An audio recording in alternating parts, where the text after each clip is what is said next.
He's like Tracer, except he has a Reaper ult as a secondary ability. Oh no. Yeah, it's pretty broken. And then he has like a skate that lets him just like get the fuck out of anywhere he needs to get out of. Oh my god, dude.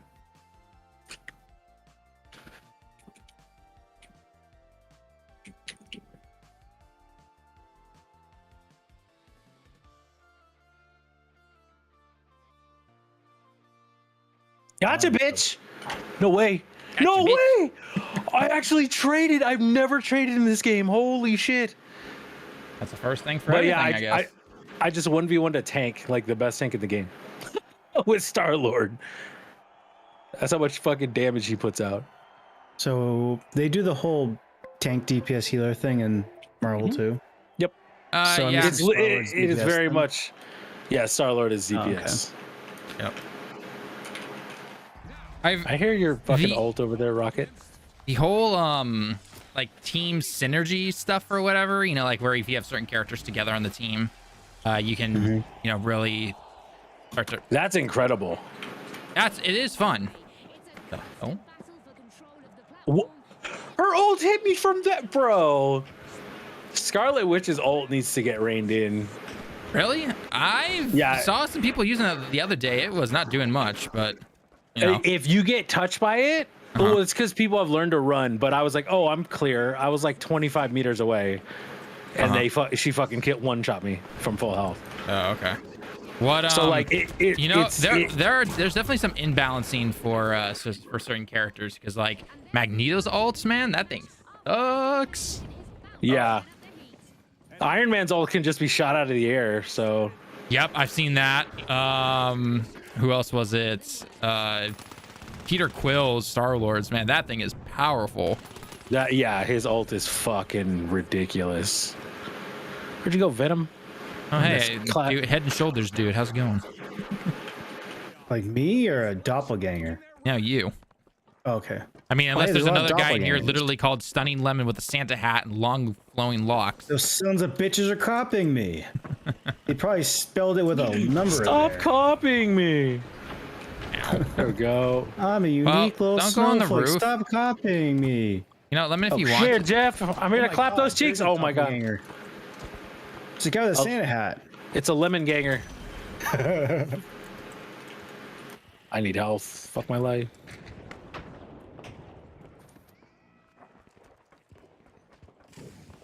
Yeah, this game is like the moment-to-moment gameplay I love, but I absolutely hate the team balancing. It's just so fucked. That's the one thing I really it just like. I'm shocked right now. This might. I don't want to speak too early because I've had some teams hold off at the last section, but this might be the first time I've ever won 3 in a row. Something must be up. 3 in a row. That's what I'm saying. That's what I'm saying. I don't know. I think did we do like 3 in a row in finals the other day? We did 5 in a row. See, there you go, 5 in a row, and I was on the team. I mean, I can only carry Talon here so much. By the way, Lemon, just careful if you're in the church at all, because they're setting mines like everywhere. I've died twice now because we can't get up to the roof anymore. I mean, I feel like it's just generally if you're going into the church, you're asking for trouble. So I guess that's full stop all the time. You're there because you want to fuck shit up. Like that's the point. Back the fuck up. Not Lemon, Venom. Why I say Lemon? I mean, Lemon and Venom, they're probably connected, right? Yeah. Okay. Lemon is a symbiote, as they say. I wasn't gonna tell anyone, but fine. As they say in the Sony, the symbiote or symbiote. That's what they say in Venom, right? Yeah. Symbiote.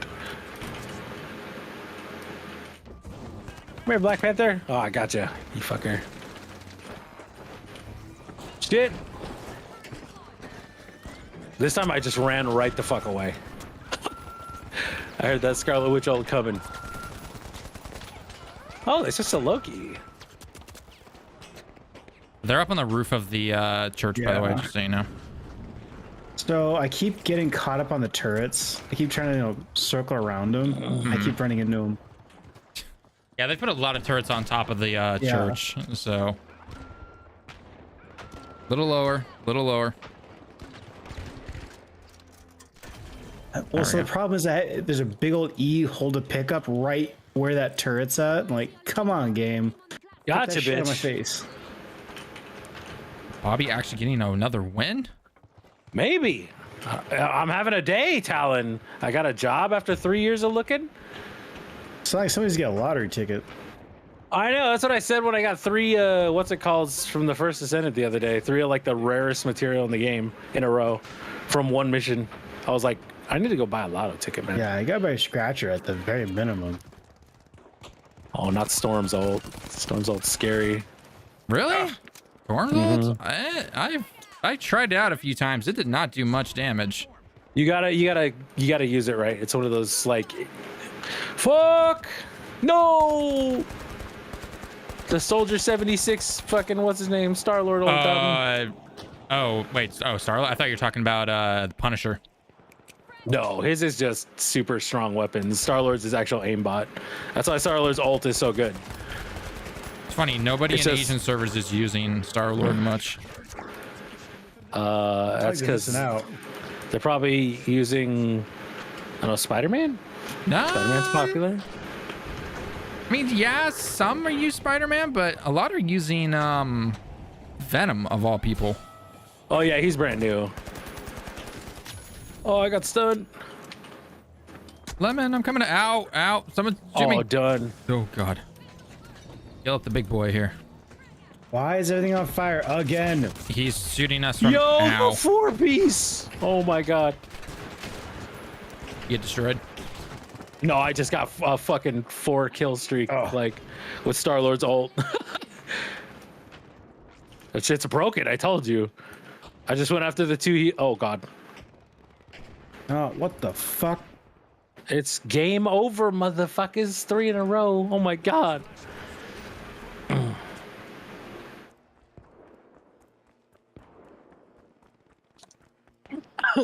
Well, I think you've broken the system now if you've gotten 3 wins in a row.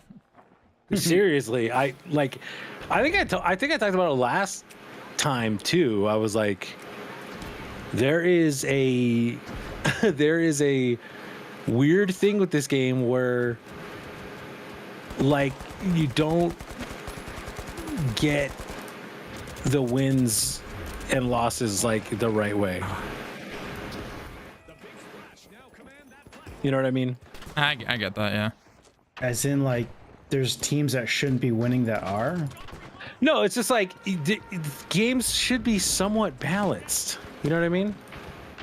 I mean, yeah, but at the same time, it's my understanding that they went out of their way with Overwatch to make games more thrilling. They would do things to kind of mess with the code to make it, those crazy play of the games and stuff. Mm-hmm. So maybe that's the case. Because it sounds to me very either really win quickly or well, very clearly, or you just don't win at all. Yeah, that's exactly what I'm talking about. But like I just don't feel like modern gaming that's not fun. Ow. You know what I mean? Like it's just like maybe it's because I've been having to play games with so much skill-based matchmaking for years that I'm used to that. But I'm just like I don't feel like having completely one-sided games is fun at all. It's not. I mean, again, that's we'll be talking about that soon. So it is when you're having a bad day. It's kind of nice getting like a really solid win. Like, yeah, I'm feeling pretty solid. I may be up shit's creek without a paddle, but at least I won that game. But man, like one thing is if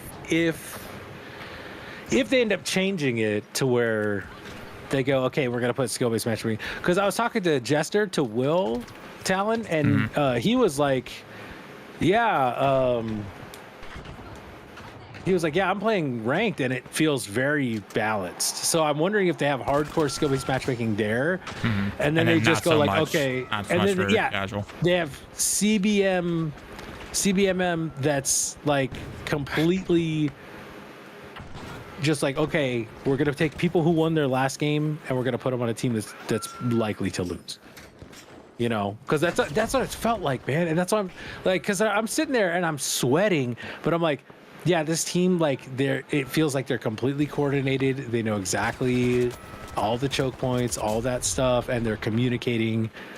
And then the next game, it's like my team just absolutely just dominates the next team we face, and it's just so predictable that I'm like, it's just starting to get really fucking boring. Like it's just like, oh, I just lost last game, so we're gonna win this game, and it's like I don't even have to try.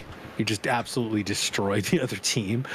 It's like, man, that just doesn't feel good, you know?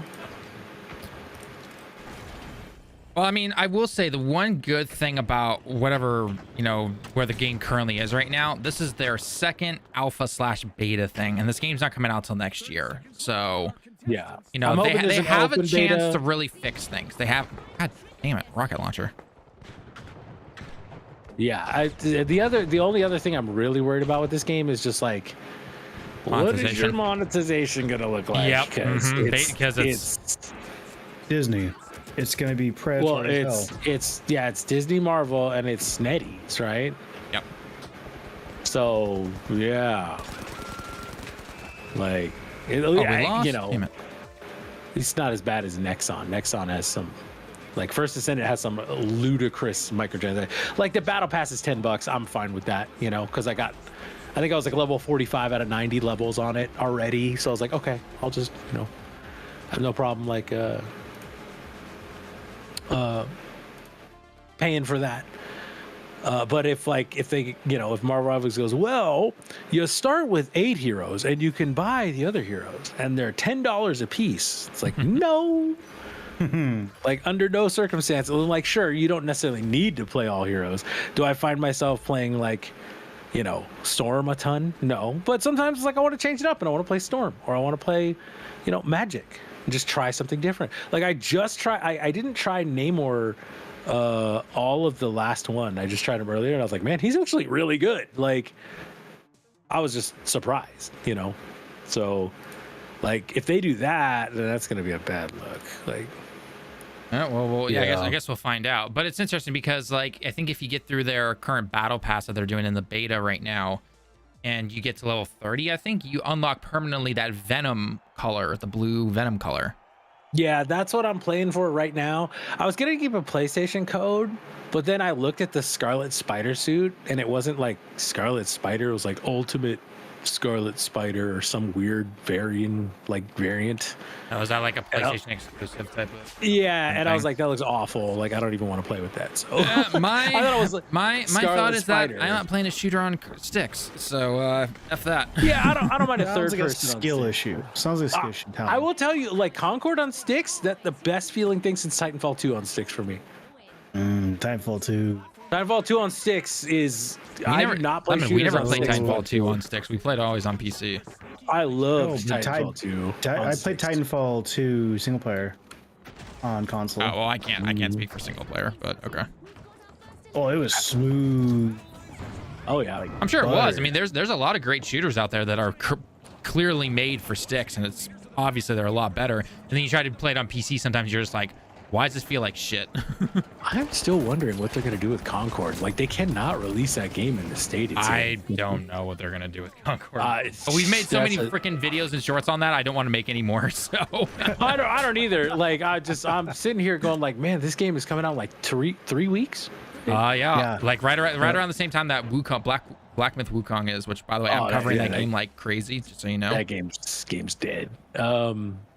Not Black Myth. I'm talking about Concord. Oh, Concord. Yeah, I was just like, is Bobby okay? Did the new job? No, I'm not super interested in Wukong personally, but well, again, that's why it works as a team thing, though. Like, I'm interested in it, so I'm going to cover it. And you can focus on whatever else comes out, or maybe Concord does pop off. I doubt it, but someone brought up the other day. By the way, someone's on there right there with you. Someone brought up the other day, like, hey, the Steam numbers for Concord were abysmal. They're abysmal. Right? Yeah. Mm-hmm. But so are the Steam numbers for Suicide Squad. I did. Yeah, I sent you that. Yeah. You sent that with the PlayStation numbers? No. I no. There's no PlayStation numbers. I sent you a link. Maybe you didn't see it, but I sent you a Steam numbers for Suicide Squad, and how it's at like 500 or something like that. Oh yeah. More than I was expecting. Yeah, but so that's awful, right? Right. Mm-hmm. That's terrible. But here's the thing. Apparently, on the PlayStation leaderboards, this newest season had like 23,000 people. 23,000? Yeah. What? Console clubs be wild. And you have to reach a certain minimum level to even get on the leaderboards, which means that many people played a certain amount. And I was like, yo, dude, what? Yeah, because here's the how thing. they even get those numbers is my question. Well, because Suicide Squad has gone on sale, and Well, it's a console. it was free it's for a a bit, too. console-coded game, right? It's Right. like, it was free for A weekend or something like on that. Epic. No, Yeah, I thought it Epic was on Amazon PC. Prime or whatever, wasn't it? Yeah, Prime gave a copy for Epic. Yeah. Yeah, so like they gave Epic, I got it because I was like, I asked, because me and Chin like share the Twitch rewards, Right. and I was like, I'm gonna assume you don't want this game, and he was like, no. So I was like, okay. I was like, I'm gonna take it just to try it out on PC. I haven't because I've heard it's dog shit, but it works okay on console. But yeah, I was just shocked because I was like, damn, when people it's like when people, and this is gonna make Lemon happy because I'm gonna have to admit this. This is like when people go like, well, we don't know what it's doing on Game Pass on console. You know what I mean? Like that's true now, and I'm really seeing that. Like, because I was like, Suicide Squad's dead as fuck. We know this, right? Like, but then you see that and you go, damn, almost 25,000. It was like 23,000 people or something. That We're on the just leaderboard. seems like such an absurd number, though. Like I am. But you gotta think. You gotta think about it, man. It's new content. One, tons of people bought it, and tons of people bought the special edition. Remember, it was one of the highest selling games of the year still. Which is still baffling to me. Not at all. It's not baffling. It's called a licensed game. Like, Yeah, it's the same guarantee thing you as it's Outlaws. That's why we said Outlaws is going to sell a fuckload last week. Like, the license is going to carry, But yeah, like new content. And remember, it's all free. It's always free, that content. Even if you bought the deluxe edition or whatever, you didn't have to buy that to get the free content. How is the grind to get the new characters? Because the new characters is what draws people in, no? The biggest thing is with Joker, everyone was like, you have to buy it. They lied. It's like, no, you just have to play the game for a few hours. It's literally, you play missions. Now, they explained it incredibly poorly. You have to play missions. Kind of like Concord's group thing. Yeah. Yeah, that was absolutely terrible. The fact that they didn't spell, because that's such a great fucking unique mechanic. And terribly explained. Yeah, why would you not be like, hey, check this out. You can buff the shit out of your character. Like, yeah. But yeah, Suicide Squad, you just run around, you do missions, and every time you do a mission, you get a rank up, right? So like, I'll do one, this Poison Ivy style mission or whatever, right? Or Penguins mission, and you get a level up. And so the missions take 5, maybe 10 minutes at most, right? That's if you're doing a super long one, and usually at the longer ones you'll get like 2 levels. But you do it until you get to level 25, and then a new mission opens up where you have to go kill one of the Brainiac variants, and then you get the new character. And so it takes like 2 to 4 hours if you're just very casually playing missions to go through and do it. You can do it in 2 hours if you do the one like super long mission that's endless. Because it'll give you like 10 levels at a time, like after you play for an hour. But yeah, they don't like explain that to you at all. Like, oh yeah, you just play missions and you'll unlock the character when you see this mission pop up. It doesn't say that anywhere, and everyone had to like work and figure it out. And it's like, oh, once I hit rank like 25, this mission finally appeared, and then when I did it, I got the new character. I didn't have to buy the character at all, right? But they don't tell you that shit. They don't tell you because they want to make the money off you buying the character. Oh yeah, no, that's the whole thing. Yeah, they want you to buy it, and Warner Brothers is trying to make some money back on this thing. Because wasn't it like Warner 200 million down or something like that? I don't believe that. That would mean like the game costs. I mean, it's one of the top selling games on PlayStation in the year where Helldivers came out. Like, I have a hard time believing that it was. That's got to be some like it was a total $200 million project. Yeah, that's that what it was, calculated. Yeah, well, yeah, but they're saying. At least to me, it sounds like all the articles are going like, that game cost them $200 million. They lost $200 million because of that game. Whereas I feel like they spent $200 million on the game. They probably made back like 80 million. Probably. To Which is still, million. I mean, that's still like you lost. So it's still a big loss, but it's not like, you know, it's just like everything. When people don't like something, they spin it the worst possible way. Oh yeah, no, you know that always happens. Speaking of which, if you haven't seen the thumbnail, Xbox sales are down 42%. I mean, that's to be expected with a company that's literally Console telling you sales. to play anywhere. You don't need the hardware. We're gonna talk about this later, Lemon. 'Cause I'm ready, bud.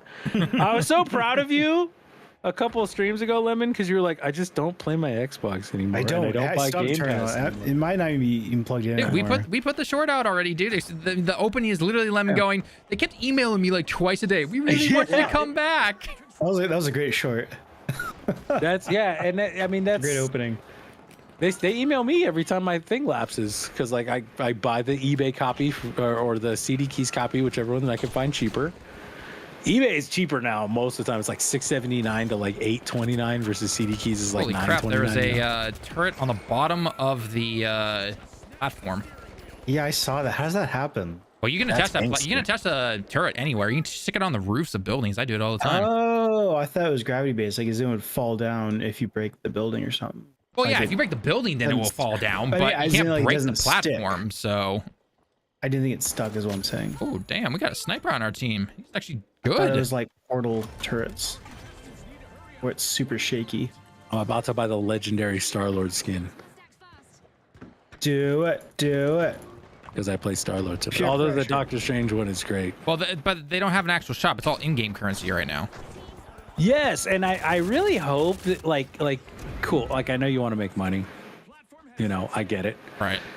You could charge if you charge a reasonable amount, but if you like, even if it's just like a trickle base, like let me earn currency, man. You know, like Oh, he was. that's the thing about Helldivers. It's so great. You know, it's like Well, you don't have to buy the battle pass at all for Helldivers. That's the thing. no, you can sit there and you can farm missions and get like 10 to like 40 like in-game currency, and sure it takes like 1,000 to buy it, and so it's gonna take you like 50, 60 missions But to there's unlock. but there's other stuff that you're doing in that game while doing that though. That's the thing. Yeah, and if I'm playing enough to unlock it with that, like, who fucking cares? Like, I'm playing your game. I'm giving you my time. Right. Exactly. Yeah. You know? That's like, yeah, it's just one of those modern gaming things. Modern gaming, man. Modern gaming, dude. Okay, here. I'm going to show you guys. Like, this is what I'm talking about with these matchups. Let's see, where can I put this? Search. Oh, I can put it in the actual stream chat. So, like, look at this.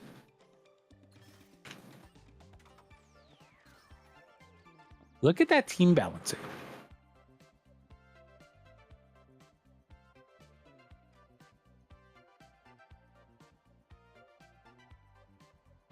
Put it in the stream chat.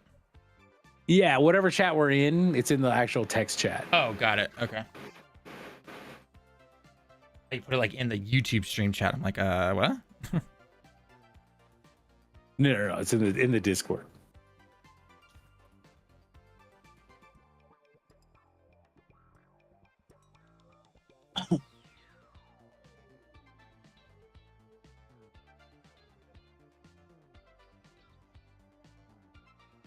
That is crazy. Like, Yeah, double digits down to 1 is the max on the other team.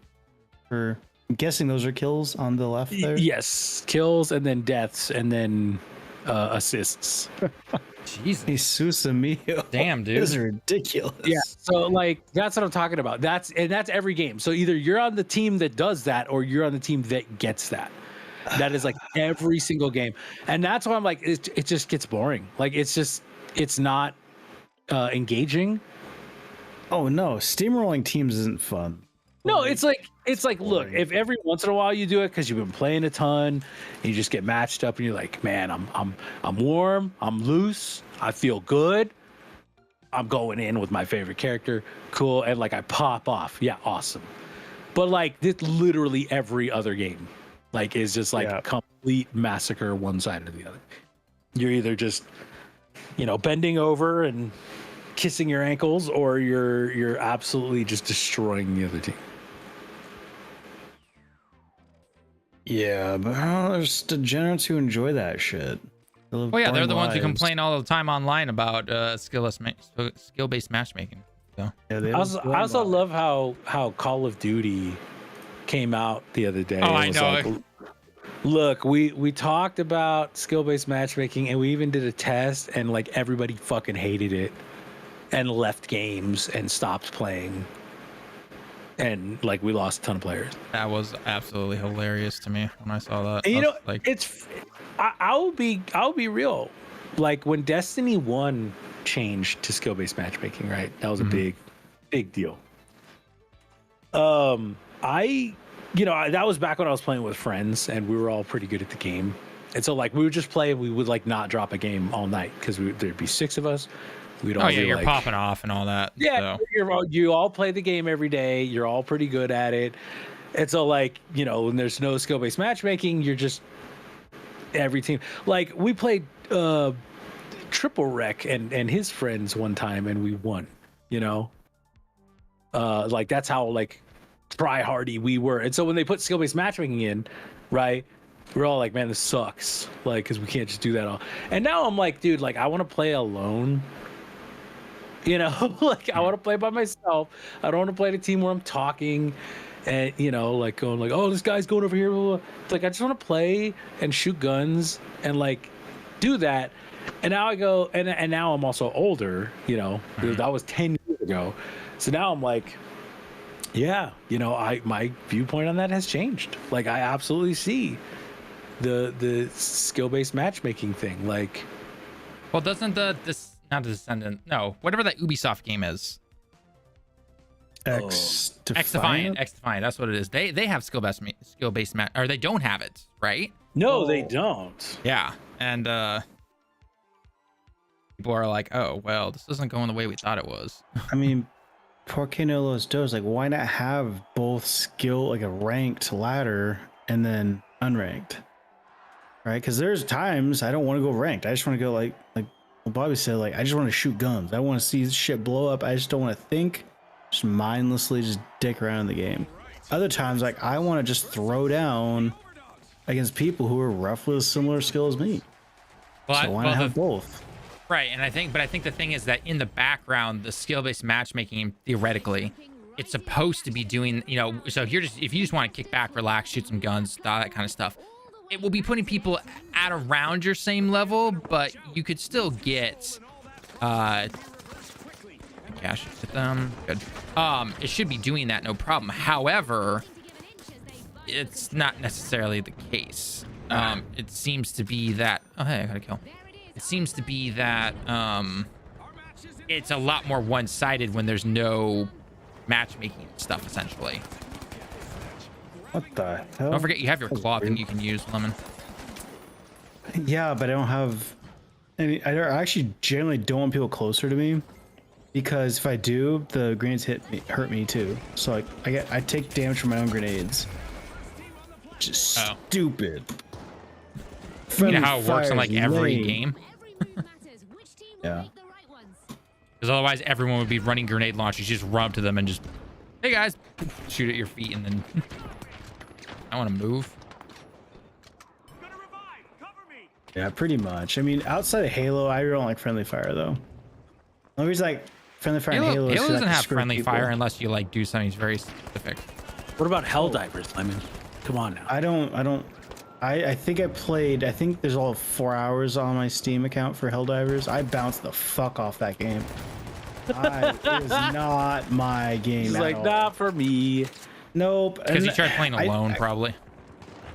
No, I was playing with you, Tom. I think most of those hours. We did were not with play that you. game for 4 hours together. I know that for a fact. I feel like we've played at least 2, if not 4. We played 2 hours together. We did not play 4 hours together. Okay, You definitely fine. played on Sorry. your own. I'm sorry that those extra 2 hours really offend you. That you have to call me out like that. But okay, fine. 2. 2 hours, know. man. Come on.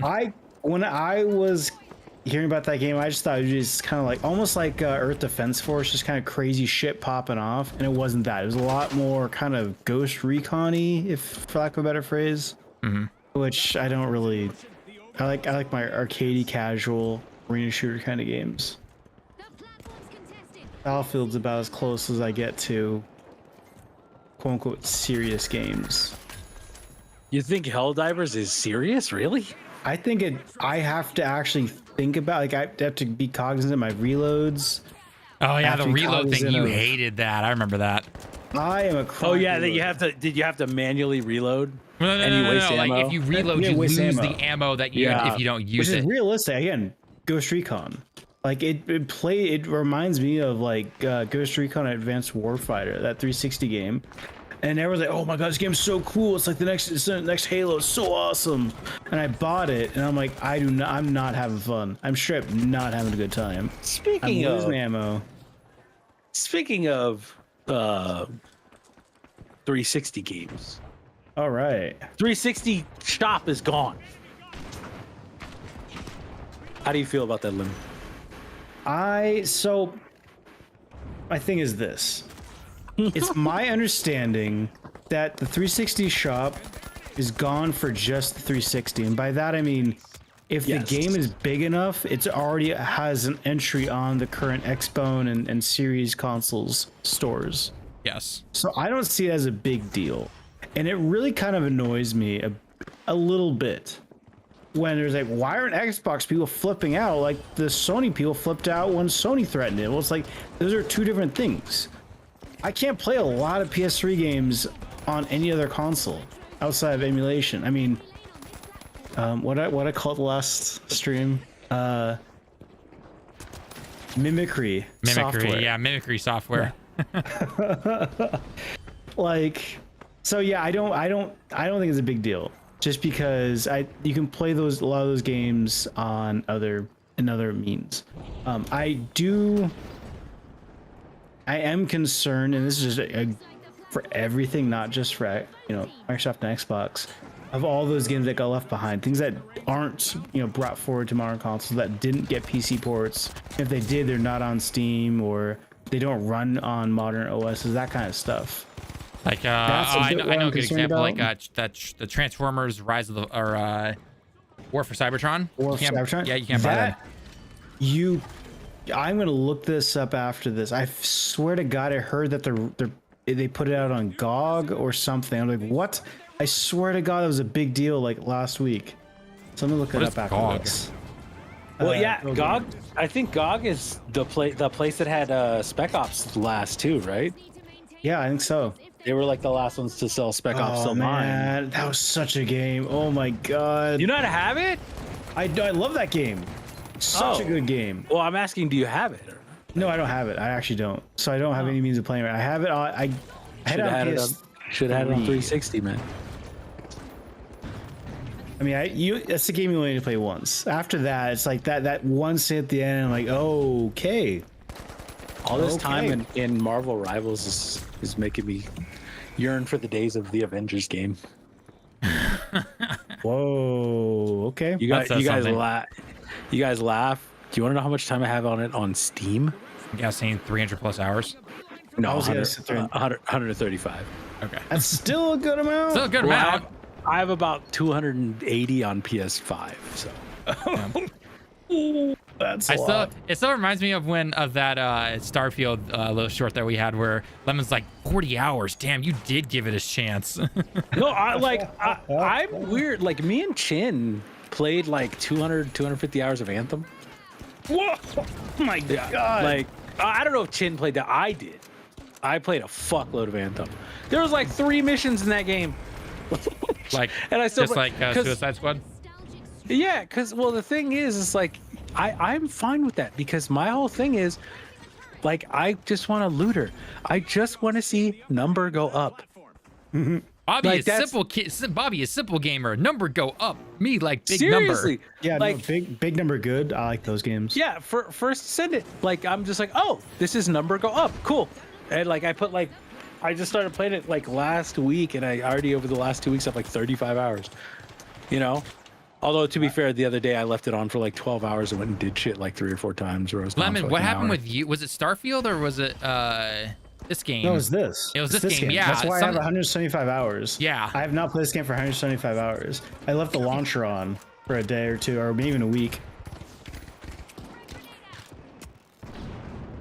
So if people care about their playtime, don't leave the launcher on. Yeah, that's one of those things. Oh, I got my Plague Tale Requiem Humble Choice bundle. That was pretty sweet. $12. I'm not gonna say anything. You don't like I don't like. you don't like Plague Tale? No.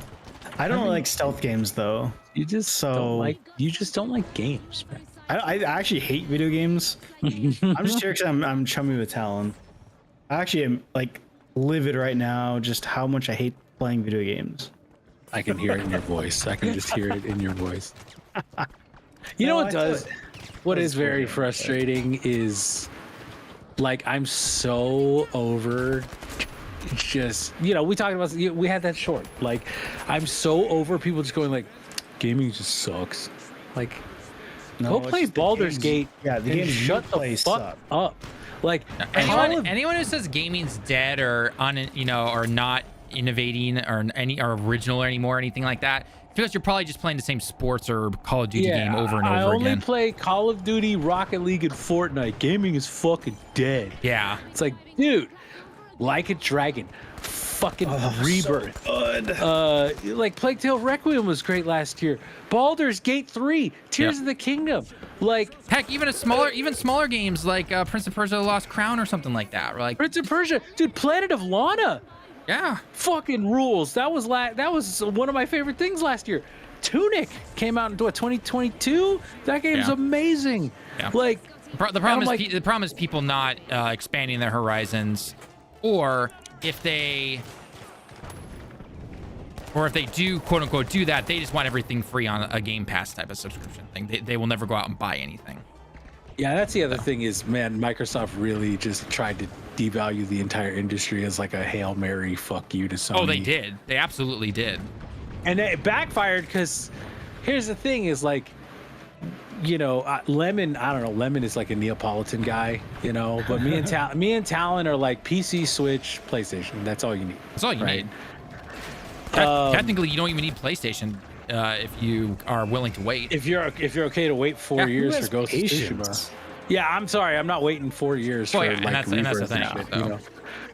And that's me personally, right? Yeah. So, like, I look at this year, right, and I'm looking right now on my Steam thing, Animal Well, literally one of the greatest things I've ever played.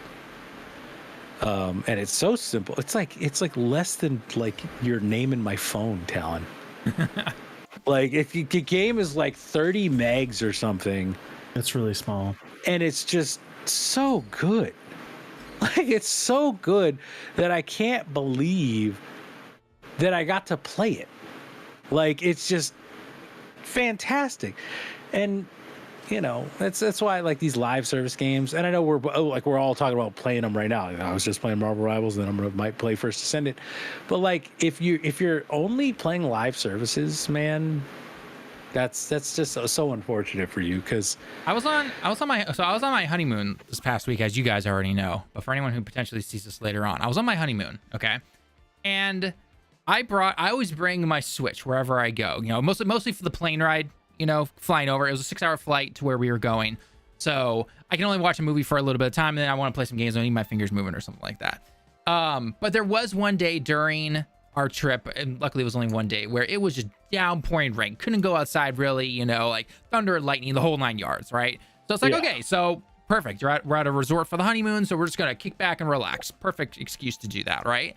And I had my Switch on me, and I had, funny enough, brought a controller because I never knew if my wife wanted to play, Mario Kart or double up on Mario Wonder or something like that, just for fun, But I ended up not only did I end up playing Donkey Kong Tropical Freeze because I had gone back and was playing that game, but then I was just like, you know what? I've got my controller right here. I'm gonna continue to play Metroid Prime, HD.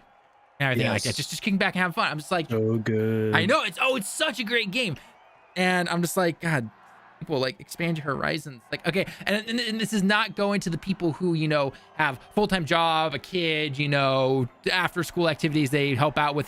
Like, I understand, right? You get an hour or two, you play one game, totally understand it, right? But for the people who are always complaining that there's never enough, or like, why isn't this? It's like, no, there is. You are just choosing not to try it out. And you are the typical, it needs to be out free, quote unquote, free on Game Pass. Otherwise, I'm never going to buy anything. It's just like, it's the video game equivalent of the boomers saying rock and roll is dead and modern music is shit. Like, oh yeah, no, it is literally that. Fair, modern music is shit. But hey, come on now, come on. Just means you got to expand your horizons a little, Bobby. Yeah. Taylor Swift. Everything can't. Best. Everything. Well, I'm gonna get canceled for that. I've said all sorts of shit about Sony and Microsoft. I'm gonna say one thing about Taylor Swift, and then that'll be it. It's more of a case of popular. You have to expand your horizons outside of popular music. You have to go into like deep within Spotify and deep within the streaming services. I eliminated our teammate. Shit like that. See, Lemon says that, but he doesn't realize that you're talking to a guy who listens to like movie scores, Oh, okay, yeah. Well, I mean, I listen to some old rock too, but like, I like to hear people playing instruments, and I generally spend most of my day listening to like movie scores and stuff, just because I put it on in the background. It's really good programming music. So there's lyrics I'm in. So that makes me so happy because every other programmer I know, like, it doesn't even matter. Like, I know a woman who's a programmer. She's 45, and she's like, "Yeah, I just throw on like electronica, like deep house," and I'm like, "Ugh."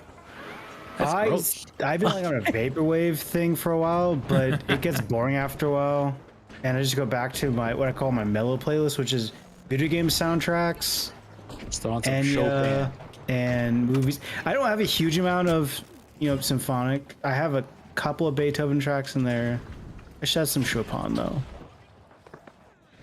Like, it's funny. In college, just on a lark, I took it's like music appreciation was the name of the class. And it was effectively just teaching you all the eras of quote unquote classical music, and man, it really makes you appreciate old school music like that. I really enjoy symphonic music a lot more than I did prior to that class. We got a lemon copier over here. He's using the grenade launcher. That son of a... Actually, a couple maps ago that happened to me. And he out grenaded me. I'm the weenie who majored in music, so I had to take like the music history like full courses as my upper division. Music history is fascinating. I'm not sure I'd want to take a whole lot of classes in it, but like I feel like there's not enough documentaries and stuff on that stuff. Watch the roof. Well, yeah, it's because like people don't respect music the same way they used to anymore. And can we set for video games? Huh? And can we set for video games right now? No, challenge. Not to the extent that Bob's talking about. Sorry, not to the extent. It's pretty brutal. Yeah. Like, yeah, music is fucking brutal right now. Like, you have to think, and again, I don't want to, like, I'm not trying to piss off any Swifties, but like, Taylor Swift being the most popular artist in the world actually makes me fucking sad because I have students who are more talented than she is. And I'm not trying to put her down, but like she's a mediocre talent who writes songs about like her boyfriends that women really get into because they've experienced that same thing. So she's very relatable, But I'm trying to think. There's like pop music for the last like 20, 30 years, though. I mean, sorta. Yes, but like had a quote unquote like musicians like pop, bands since like what, the 70s or 80s. Well, no, that I agree with. I mean, like, but you got to think like, okay, look, I'm not trying to say he's a good person. Uh-oh. I want to make this very clear. I think as a person, this individual is a complete sack of shit.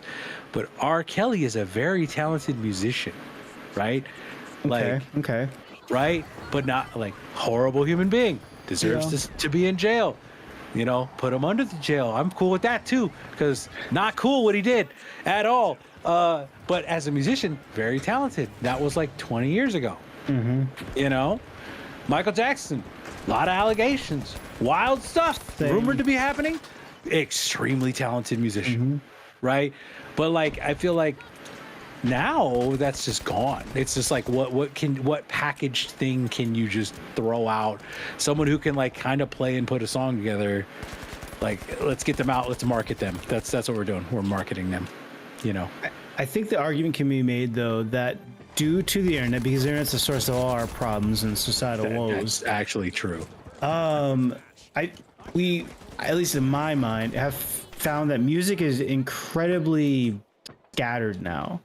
20 odd years ago, you listened to the radio, and that was effectively what told you what music to listen to. Actually, you had that's like the true, tape traders and stuff, and that whole thing. That's where a lot of electronic music came from. It was like people just trading tapes and stuff. But nowadays, you have Spotify, you have Apple Music, you have all these subscription services. So a lot of people have their own niche to sorry, don't want to piss off the Frenchies now. They do have their time in the We're just all about pissing people off. I'm talking about R. Kelly, great musician. Taylor Swift, bad. Like, but I mean, I feel like it's just more people have their own kind of areas of music they listen to. Like absolute metalhead. Metal hasn't been relevant in probably 30 years, but there's all kinds of great metal to listen to right now, but it's not easy to find. Like you have to go out and search for it. So good music, you have to search for it now, which is a shame. That is true. I actually agree. And it's a lot of it, again, when we were talking about this earlier, a lot of it just has to do with streaming and having everything on demand and like subscription services that devalue the whole thing, which brings us back to Game Pass. It comes full circle. Fucking Microsoft. It's all Microsoft's fault. Fucked it all up for the rest of us. I thought Spotify isn't not profitable or something like that, or no, it's profitable for themselves. It's not. They don't pay royalties. That's what it is. It's profitable for the people who made Spotify, but it's not profitable for like artists and everything. And it's not even enough to bend over the poor artists. They also now have to add podcasts, audiobooks. Yeah, the thing that sucks too is that, like, as an artist, it's like, okay, so we've had the conversation about Game Pass, right? How especially indie devs are like, well, I can't not put my game on Game Pass.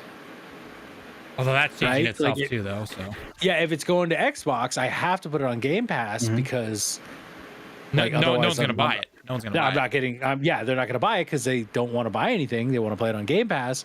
So the only chance for them to make any money, if I'm putting my game on Xbox, is to put it on Game Pass, right? And with Spotify, it's the same thing. Like, you have to put your shit on Spotify if you're a musical artist. You have to, like, because that's the most popular platform in the world. You do that, you hope that people will like pay you money to see you live, and which, I mean, that's traditionally where artists have made all their money. If you guys didn't know that, it's just more extreme than it was, say, 20-30 years ago. Instead of the record company screwing you, now it's both the record company and the streaming services collectively screwing you. Which is funny. You'd hear back in the day, right? This is back when I was 12, 13. When I really started getting into like heavy metal and stuff, and I would go buy like Metallica's album, like the Black album, right? Yeah. So like I'd buy that. It was like $11.99, $12.99, and I remember hearing like, Metallica has like the best royalty rate in the music industry. They get like $1 per record. And I remember thinking, like, at 12 or 13, like, wait, I'm paying like $12, $13 for this shit, and they get $1? God damn, that's fucked up. Like, they get less than 10% for busting their ass to write and record all this music. Like, and I know the record company puts the money for them to record it and all that, but like still, like they're the ones that had to write all that shit. Fuck record companies. It's bullshit. 100%. That's the way it goes. And so I mean, it was supposed to be that. Oh Jesus Christ! What was the name of the website? SoundCloud, not SoundCloud. Napster. No, the music. It's not streaming, but you can buy music on there, and it effectively is nearly all to the artist. It's not SoundCloud. It's iTunes.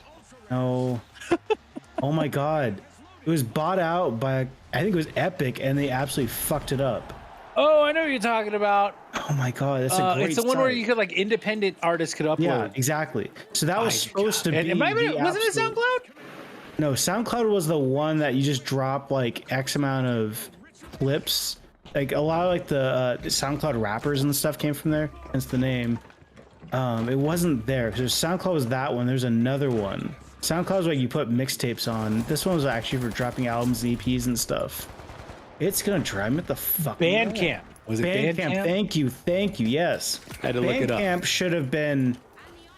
Was supposed to be the thing that frees you from the record companies, and then Epic fucking buys it and then Epic buys it, destroys it. I'm surprised it's still running.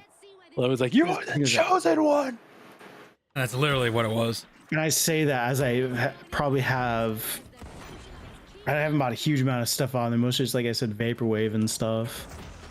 Because that's really all you can buy. Because it's so, you don't know about vaporwave. It's pretty much unmarketable because it's a whole lot of chop and screw and copyright issues and stuff. So, but Bandcamp's super kosher with that.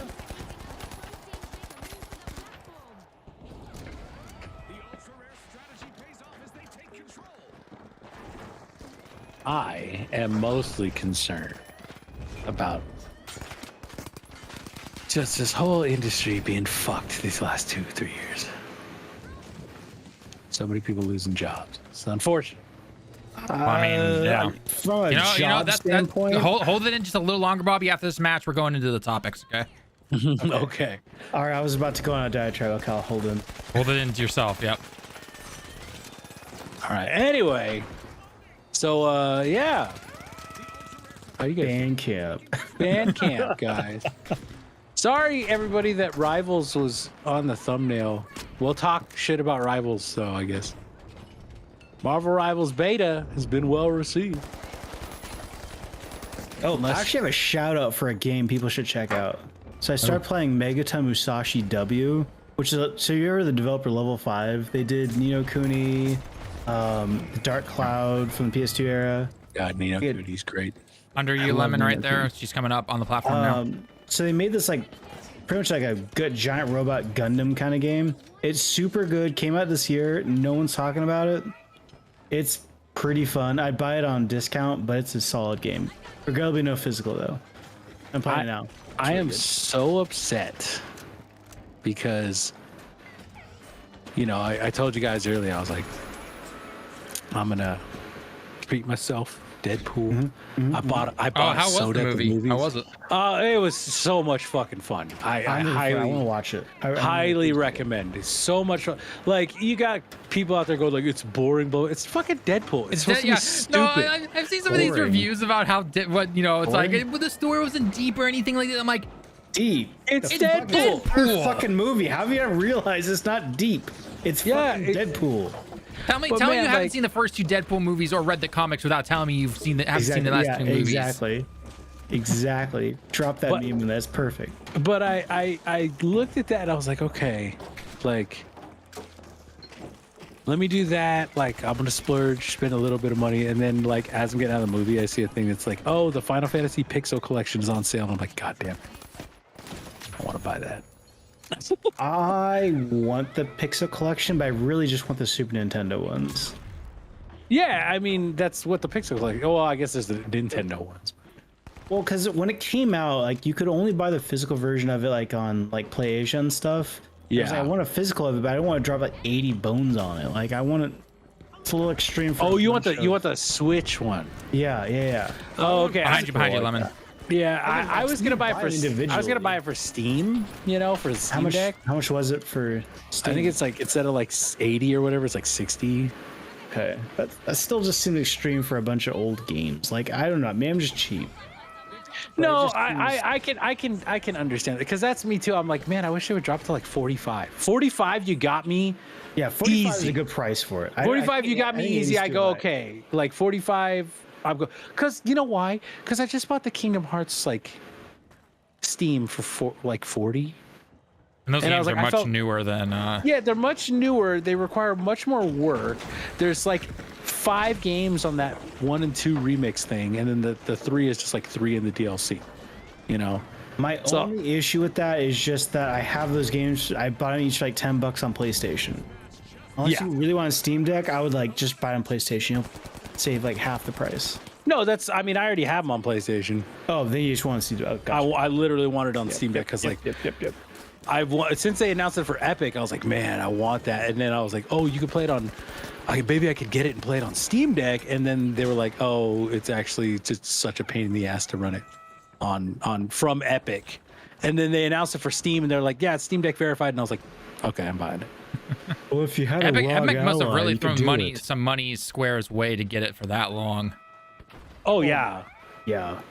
I mean, everyone wants to shit on Microsoft, but Epic plays those same games too. Oh yeah. Oh, every company. Yeah, and does. then Epic also is like, well, we don't want to like. they pull so much stupid shit. Oh yeah. They're like, we want this to be fair. It's like you're doing the same shit as everybody else. Shut the fuck up. Yeah, stop trying to be. Through and through. Oh yeah, no, he is. That's my thing with Microsoft too. Is Microsoft like, we don't want to make the gamers feel like they're only choosing one Phil thing. Spencer's latest thing where he's like, oh, we don't want to do the exclusives or anything, and I'm sitting here going, you've been doing that. You bought Bethesda, to make Starfield exclusive. You bought freaking Activision. Like, if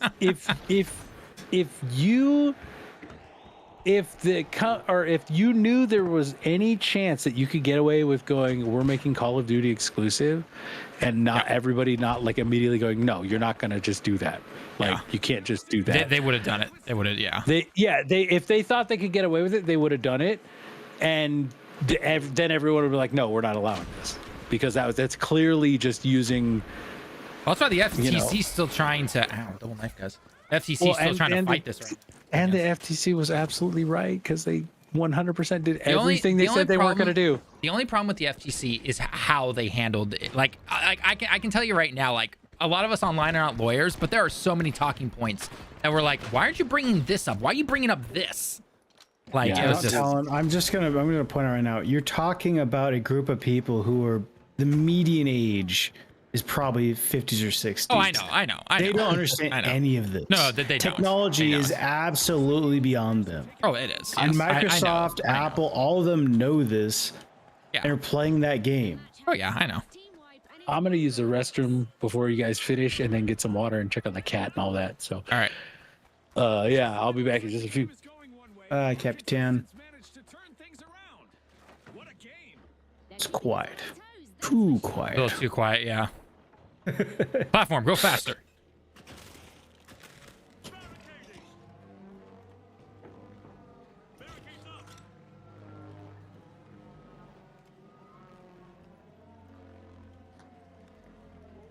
Their entire team is still here, so we must have gotten a team wipe on them. Oh, here we go. Here we go. I'm detected. They know I'm here.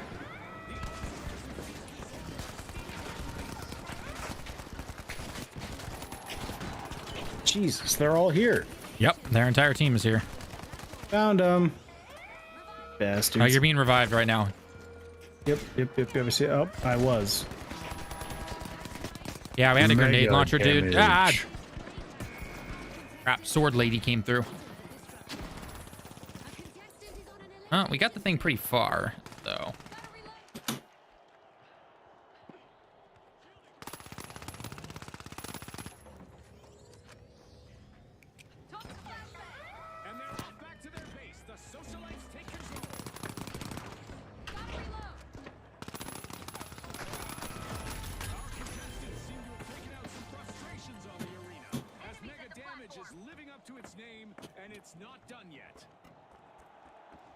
We got this. Oh boy, we got mega damage. The socialites have it. They're on the move. Throwing fire. Frag grenade set.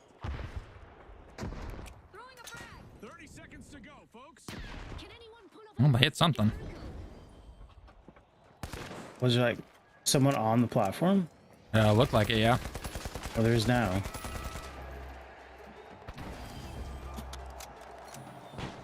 Oh, hello, boy. How's it going? Haha, sucker. Little kid tried to kill me. I said, F you. 1. And the platform, that's all we gotta do. Yeah, let's go. Winner! Boy, winner.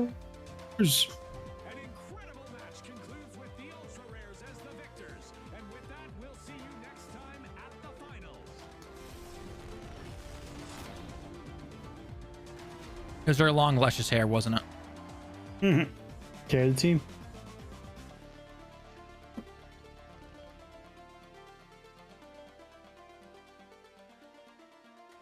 All right, I too am going to be right back. All right, sounds good. Water break.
Okay.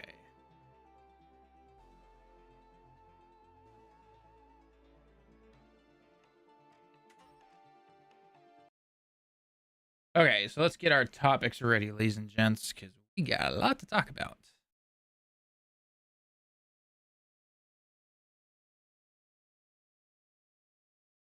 All right, I'm back.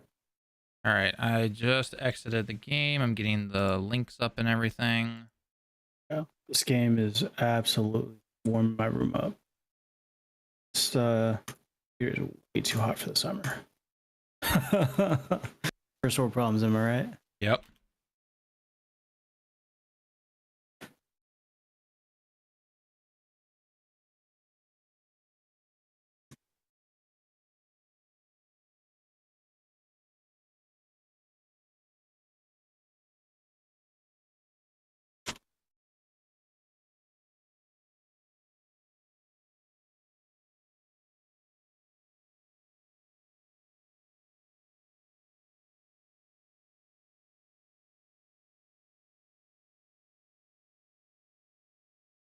All right.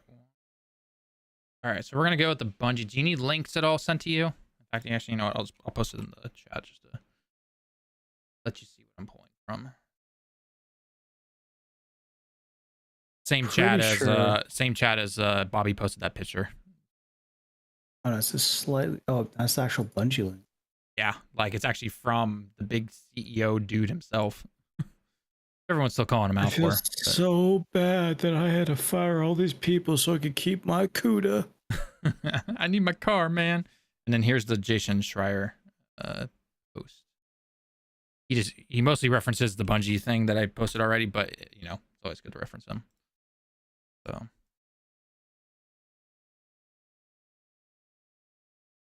right, let me just fill my water and then we'll get started. Capitan.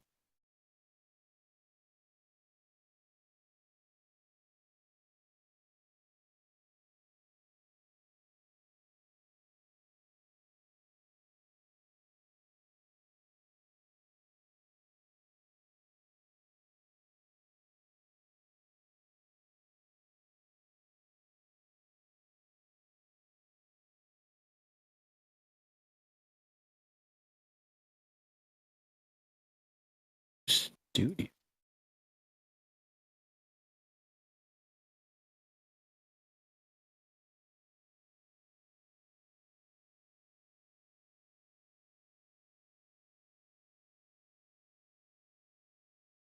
All right, I'm back. Oh, Talon's gone. Yep, he just up and left. Say, I'm out. I'm done. I'm not gonna turn the stream off though. I'm gonna leave it on. He's like, "Fuck you guys." I'm just out. I'll just get those hours, pump up the numbers. Bungie Studio. Where do these 75 people go? What's the studio?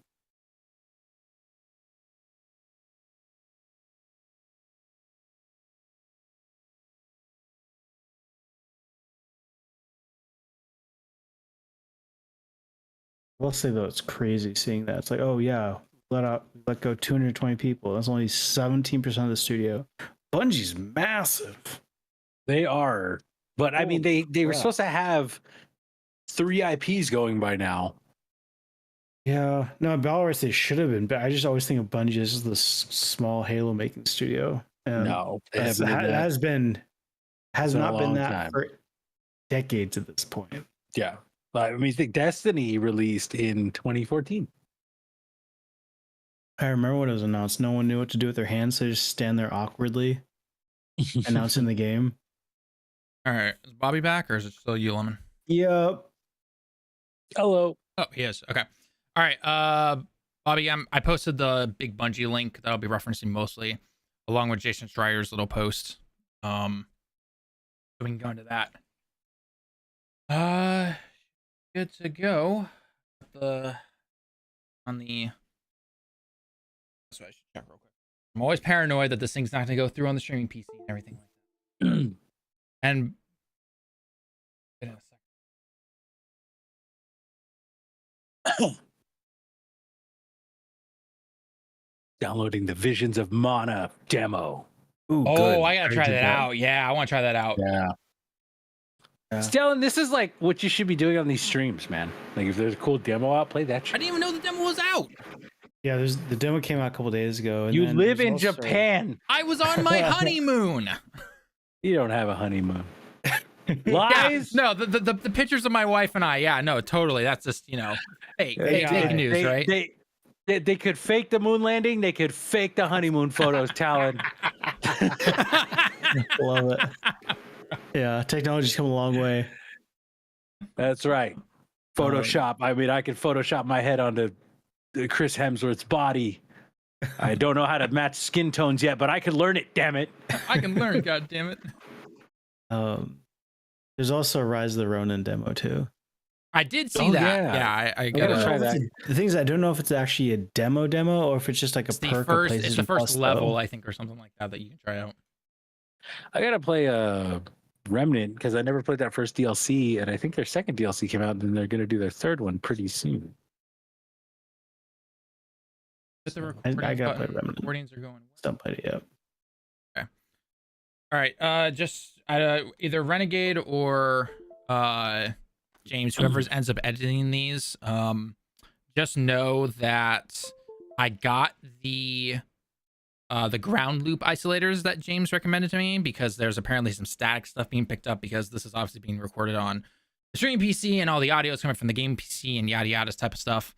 So I got those. Hopefully it's working. Let me know. I'm obviously assuming that the little ground isolator thing has to be touching something. I don't know if that's actually technically how it works or if it can technically hang in midair. But regardless, hopefully this is working out better than what it was the last couple of videos and everything. So, I mean, in the end, I could just simply blame Lemon and Bobby and, call it a day and all that. But, I'm better. That's Go right. for it. I'll survive. All right. So again, first topic we're going to talk about is all the Bungie stuff. Okay. Cool. Sure. It's official. Bungie's dead. Wrap it up. It's all done. They have officially gone into Sony. Kind of. Let's talk about this, shall we? What's going on, guys? Talon here from Direct Gaming. And if you haven't been online in the last 24 hours, then you might have seen that Bungie's laying off more people. Yay, more layoffs. It's always happening around this time right now. And especially 2024 has been absolutely ridiculous when it comes to layoffs, but we already know this is all due to what happened over the last few years, and now we're all paying for it, especially developers, but unfortunately the big wigs are not. And once again, Bungie is in the shooting range here, and everyone's just like, what the F, Bungie? Because if you didn't know, they have laid off over, I believe, 15% of their team, essentially. According to Jason Schreier right here, Sony's Bungie is shrinking from 1,300 people to 850. 220 people as of today, which is the 1st of August in Japan, or aka July 31st over in the States at the time this happened. 220 people were laid off. 155 people are moving over to Sony, aka they're basically integrating some of those, not the 220. From what I understand, 220 people are just laid off. They're gone. Then another 155 people are moving into Sony. And then it says here that up to 75 people are being brought in for some kind of new studio thing, because apparently they're working on some kind of new fantasy action adventure game, from what I understand. I'm not 100% sure on some of those particular topics, because that sounds like pre early development, essentially. But it's not looking good, essentially. And obviously Jason Schreier here does have a quote where he says, "We are overly ambitious. Our financial safety margins were sorry, I can't even speak. Editors, cut that." That's what I do love about doing these little stream things, is I can just say that. So sorry, let's go again. We were overly ambitious. Our financial safety margins were exceeded, and we began running in the red. It says CEO Pete Parsons. If I'm pronouncing that right, I don't give two shits, because people are giving him a shit ton of crap online right now. And funny enough, his Twitter is actually private right now, because guess he bought too many cars with all that nice Sony money and everything like that. So let's take a look right here, though. As of this is the official Bungie article. This is on their website, as you can see right here in front of me right now. It is not looking the greatest. And actually, I just realized before I do anything, I need to actually show this. Sorry. I was gonna say it's just a black screen. It's just a black screen. I realized that. We'll start it over. Editors are gonna have fun with this one. Hey, this is on talent. This is all on me. This is all on me. I know. It's all on me. Yada yada. You know the deal. Okay, there we go. Now you should be able to. I can see now. Hey, there we go. Okay. So, all right. Editors obviously cut out that obvious part. Coming from the official Bungie news article right here. This is their official website. This is no news article. This is nothing. This is their official thing from Pete Parsons himself. He basically states, "This morning, I'll share with you some of the most difficult changes we've ever had to make as a studio." As I'm rolling my eyes right now at him saying this, it's obviously difficult for all the developers, and my heart goes out to every single one who's affected by this. But he himself, nah, I don't give two shits about him. But anyway, I continue on saying, "I'm sharing with you some of the most difficult changes we ever had to make as a studio. Due to rising costs of development and industry shifts, as well as enduring economic conditions, it's become clear that we need to make substantial changes to our cost structure and focus development efforts entirely on Destiny and Marathon." Who could have seen this coming? So I guess that Gummy Bears game is officially dead, whatever the F that game was. That means beginning today, 220 of our roles will be eliminated, representing roughly 17% of our studio's workforce. Wonder how that's going to affect that nice little Bungie place that they were building a couple years ago over in Seattle. Wonder how that's going for them right now. These actions will affect every level of the company, including most of our executive and senior leader roles. I'll get into why that's half true and probably half not true. Today is a difficult and painful day, especially for our departing colleagues, all of which have made important and valuable contributions to Bungie. Our goal is to support them with the utmost care and respect. For everyone affected by this job reduction, we will be offering a generous exit package. We will be offering a generous exit package, including severance, bonus, and health coverage. Now, we'll get into the rest of this article right here, but in this right here, this is actually going way back to stuff that we covered, I believe, back in February of this year, where we saw that the final shape was delayed. It might have been a little bit earlier. It might have been like late 2023. But regardless, when final shape was delayed and everything like that, they had a bunch of layoffs over at Bungie as well. And nothing was happening to the higher ups and everything. And everyone that was being laid off at Bungie was calling them out online and everything like that. And basically, there was news coming out saying that if Bungie was not able to hit certain numbers because they were missing marks by like 45% when it came to revenue and everything, that Sony was going to step in and be like, nope, you're done. We're handling this now. Like, you are out of here, essentially. So when I see that, Pete here says that this is, affecting every level, including most of our executive and senior leader roles, part of me says, yeah, it's probably true. Sony's basically come in and been like, yeah, no, you're out, dude. Or, we're handling this now. Step aside, young blood. That's essentially what's going on here. But it is just, when I saw this today, I was just like, are you kidding me with this right now?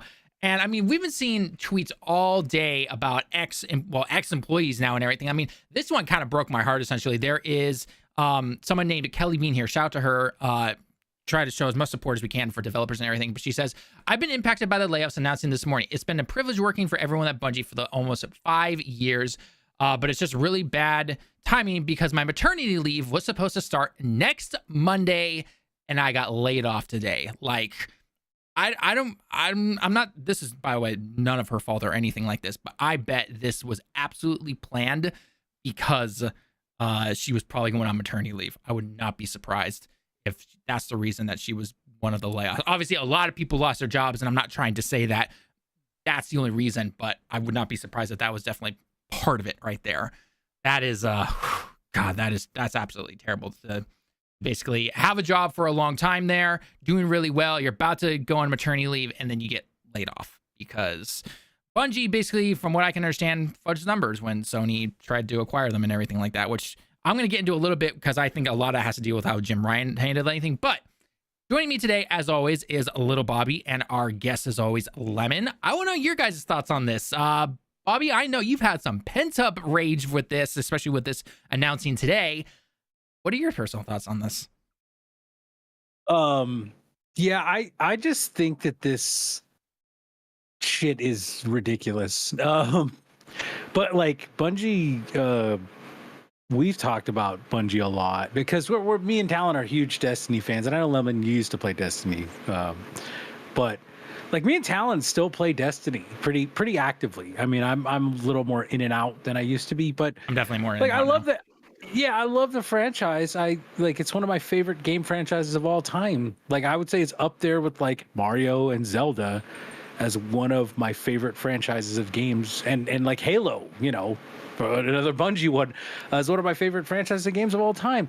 At the same time, like I know exactly what these people feel like because this is exactly what happened when I was at EA. Like I remember this is one of the things that pissed me off was reading about Pete Parsons and his fucking cars, because I remember not too long before we got laid off at EA back when I worked there, seeing Peter Moore park his brand new Aston Martin down in his special spot, the parking garage at EA.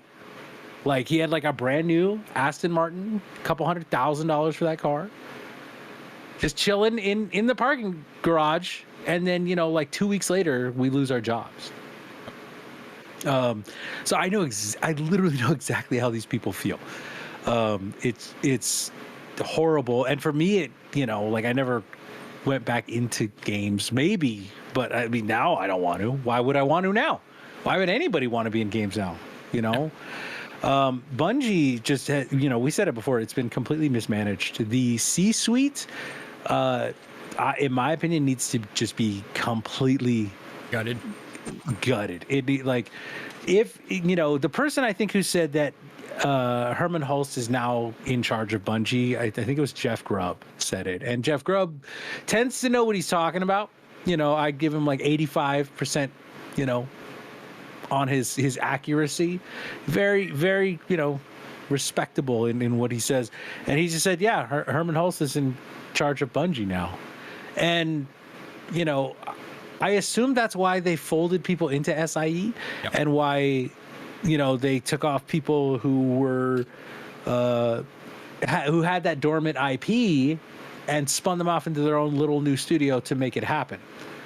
That actually, to me, is very exciting. Taking 75 very talented people, spinning them off into a small studio that can work with a budget that's under control and getting a good game out is what Sony needs to be really focusing on. And kind of cutting that bloat of Bungie's executives would be a really good start with that. Just like get them out, get them out. For those of you who don't know, when Jim Ryan, the ex-CEO of PlayStation, stepped down, it was taken over by two CEOs now. There's a CEO basically, I believe he's here in Japan. I'm blanking on his name at this particular moment. But the other CEO used to be the head of the makers of like Horizon, Guerrilla, essentially. He used to be the head of Guerrilla. So now he's been bumped up to one of the CEOs. So hasn't officially been confirmed, I guess we should say, when it comes to him being the head of Bungie now, essentially. But I would believe it. I absolutely would 100% believe it, simply just due to the fact that this has been reported that if Bungie couldn't get things under control, Sony was going to step in. And guess what? They've stepped in now, essentially, right? They're just like, nope. And even like this little post that we have up here on screen right now, an ex-employee of Bungie who was laid off calls on Bungie CEO Pete to step down. Also says he's a liar and a thief and claims that it isn't on Sony, but Bungie leadership. This is the exact same thing that we heard back in the last round of layoffs with Bungie and everything. Everyone was like, no, this isn't on Sony/PlayStation. This is on Bungie leadership and everything. It even says thing here that Pete was also supposed to Pete also supposedly bought a whopping 24 vehicles from a single auction site since the acquisition closed in July 2022, aka when Sony bought them, totaling $2 million in cost, presumably part funded by what they refer to as the giant Sony payouts, which, again, whatever, he's a CEO. We know he's got tons of money now. CEOs always do this, to go off and buy whatever. But Pete's been getting some blowback online, and he even privatized his Twitter account today, like we said beforehand. So, well, I'm not surprised that CEOs go out and buy huge luxurious things, the yachts, the planes, the whatever, essentially. It's not a good look when you are constantly, this is your second round of layoffs in less than 6 months, give or take. And you're going out and buying tons of cars and everything. And at the same time, you're laying all these people off and everything.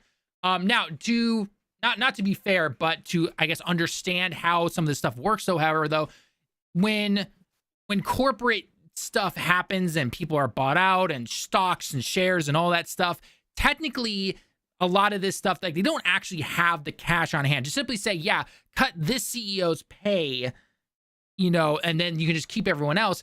Most of their pay is in stocks and shares and everything. It's not actual flush cash and everything, which I need to understand. I'm not trying to defend it. I'm not saying I absolutely think he still needs to go and everything, but just even if they let him go, which hopefully they do, that's not going to save everyone's jobs, unfortunately, because there's not that flush cash there, essentially, which is what a lot of people get when they work at a company, right? Like when I work my job, I get physical cash and everything. I'm not getting stocks in the company that hired me and everything like that, right? So some companies do that, obviously, but not all of them per se. So just kind of understand that simply just by, cut just one executive over here and you can save all these jobs. Unfortunately, that's not the case. And it even, it shows, as he stated here in this thing, that they've been in the red. They have been in the red for quite some time. So that should be telling right there, I think, is what I should say. But Lemon, what are your personal thoughts on all this? First, Pete Parsons' money might be typed in stocks, but most C-level people also have golden parachutes. Just look at Bobby Kotick. Oh yeah, no, they do. He could have shot someone in the middle of Activision Studios, and not necessarily arrested, but ignoring that part, he would still get his golden parachute. Nothing would happen. I guarantee Pete Parsons has the same thing.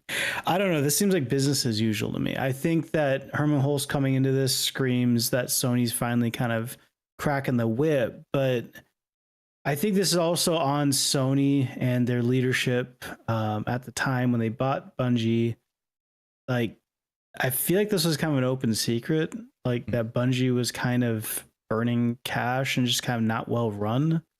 A lot of that, in my little tinfoil hat for something like that, is I think it's on Jim Ryan, because Jim Ryan tried to come in and buy a bunch of things, little companies and everything like that. Try to get all these live service stuff, and the heads of Sony are just like, what the F are you doing with our money? And now they're coming in trying to play cleanup, essentially, is the way I look at it. I'm glad you brought up tinfoil hat because I love a good tinfoil hat theory. Love them. And the timing of this is super juicy. Yeah. Because what open beta just happened recently? Concord. Now what? So I was looking at like, the hell's going on? This isn't doing well. Helldivers did well. Yep. Bungie is just literally in free fall, burning money. Destiny's kind of wrapping up. Marathon, what? Oh man, Marathon. That's not. That might not be so hot. That might be another Concord. The timing is perfect for this. Herman Hulse coming into this is, to me, this looks like straight up Bungie's collapsing right here now. Like there might be a skeleton crew for keeping Destiny alive to really squeeze out, really wring out what little money is left in Destiny. But I think we're done with Destiny at this point. And this is just kind of what do you guys think? Squashing the rest of what's left of Bungie. I fully expect it to be either squashed or renamed to SIE. I don't know, Seattle, Bellevue, whatever. I actually disagree with that. I think that Bungie, for the devoted Destiny player base, even with all the content creators and streamers and stuff that you see now, all of them right now are bailing on Destiny 2 because, and this is very smart on a lot of these people's thing, is because Bungie's just going like, oh yeah, we're not going to tell you what we're doing with Destiny right now. Yeah. So like, if you're a content creator, you make your living off of it, right? Like think of Datto or Astacross, those big Destiny content creators. Those guys right now got to be going like, oh, I better figure out a way to pivot to something because gotta be able to pivot to something else. Yeah, I can't depend on this because they're not giving us anything. That's fair. But the second that Bungie goes, oh, by the way, Destiny 3 releases, fall 2025. It starts all over. Like there's something about Destiny that it captures so many people. I mean, it could be like some people love the lore, some people love just like PvP or raids or like, but I mean, they think they said like it's something stupid like 30% of the player base just goes and does patrol. They log in. Weirdos. Yeah, they log in and they go do some like public events and like some bounties on a planet and get a couple guns and a couple pieces of armor and they have some fun shooting aliens and that's it. And like it's just wild that because if you do any of their lives, so imagine Fortnite, you were just like, yeah, Fortnite, just land and like kill those robot bots that they put in at whatever site, and that's like all I do. You know what I mean? Like no other game gets away with that the way that Destiny does. Somehow. And it's just because like people love how the game plays. There's nothing that plays like Destiny. Would you agree with that, Talon? I honestly would. And again, and I've stated this multiple times. We said this back when we did our little Halo coverage a couple weeks ago, if I remember correctly, of the whole 343 and Halo and all that stuff. Go check it out. It'll be in the top right corner. But basically I said, look, there's a reason that people love a game like Halo or Bungie's Destiny and everything because of how the shooting mechanics is. Lemon here trashes on Destiny half the time these days, but he can't deny that the shoot, the actual feeling of shooting your weapon in the game, it feels good, right? Yeah, but so is Halo Infinite. Right, exactly. Right, but we can't take Lemon too seriously. He plays the finals, man. Hey, knock it off, Bobby. Don't make me come over there. But but that's the reason when it comes to something like Destiny and everything, though, is that a lot of people, especially because I also think Destiny has the benefit of being one of these type of first games out, right? If the first Destiny, like the very first one, was to release in like 2022, 2023, it would not be nowhere near as successful. It just wouldn't. Right? Yeah, it'd be the same thing with like Concord and Overwatch and whatever else, all that stuff, right? It's always timing and all that kind of stuff. So John in the chat does say, just play Warframe, guys. I tried Warframe. Warframe is great. Cool Destiny. Yeah, Warframe is great, but like it's not Destiny, and it's the same. You could say the same thing as you can say the same thing with Destiny, right? Destiny's great, but it's not Warframe. If you want to play that, right? Like if you want to play that experience, you're not getting that from another game. Like I'm playing the first Descendant right now. That game is very similar in feel to Warframe in my opinion, but it ain't Warframe. right? And it's the same thing with Destiny. Like I've played tons of other looters, tons of other stuff. They ain't Destiny, right? No. Same thing with like, and you know, we were talking earlier like about how many hours I put into Anthem.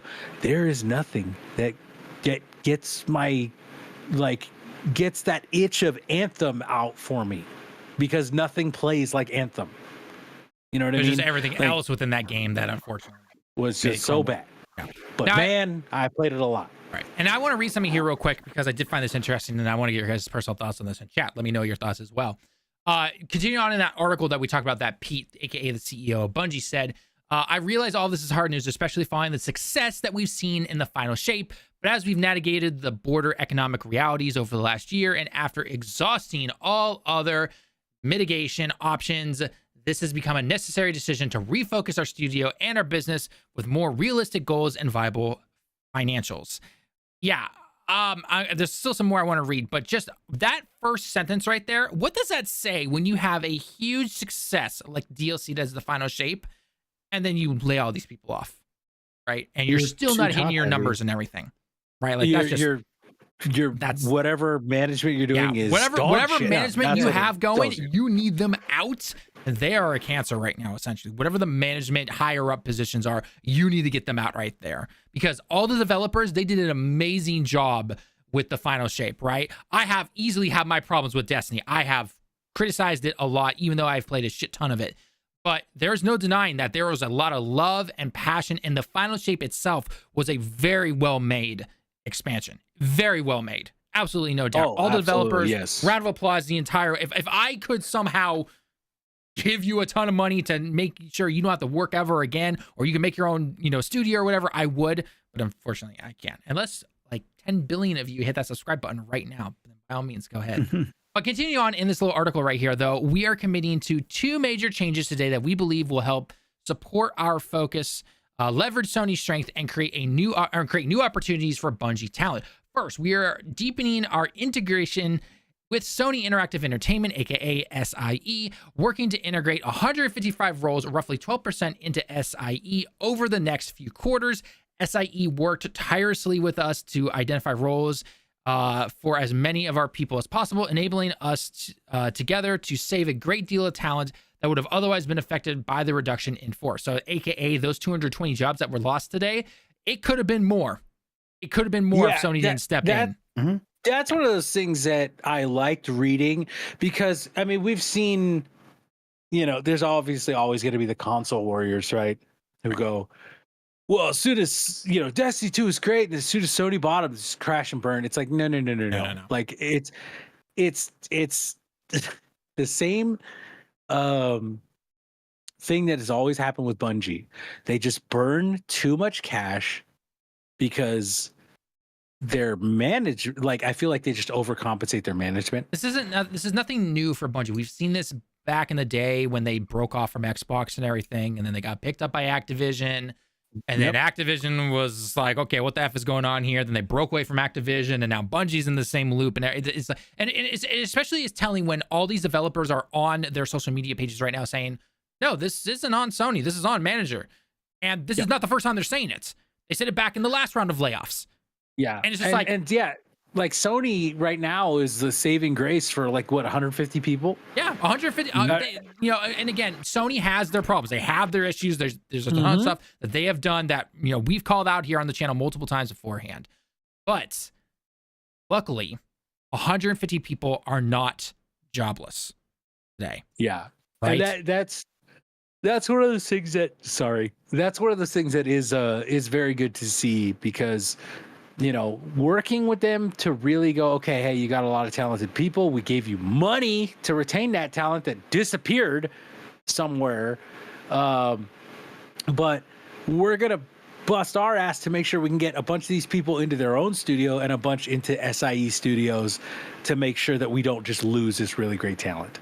Right. And what really sucks is that, you see that, I mean, there's some talent that just got lost still. That's just a travesty. Like the narrative lead got let go, and the narrative in the last few years of Destiny has been so good that I'm like, actually, this is good.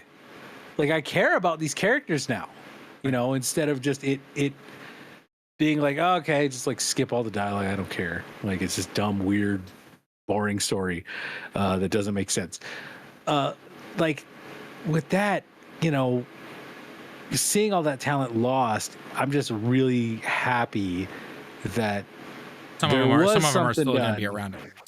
Yeah, it was something to be preserved, and hopefully we see that new IP come out from that small studio and be something nice. Right, and speaking of that new IP, he says here, second, we're working with PlayStation Studios leadership to spin out one of our incubation projects, an action game set in a brand new science fantasy universe to form a new studio within PlayStation Studios to continue its promising development.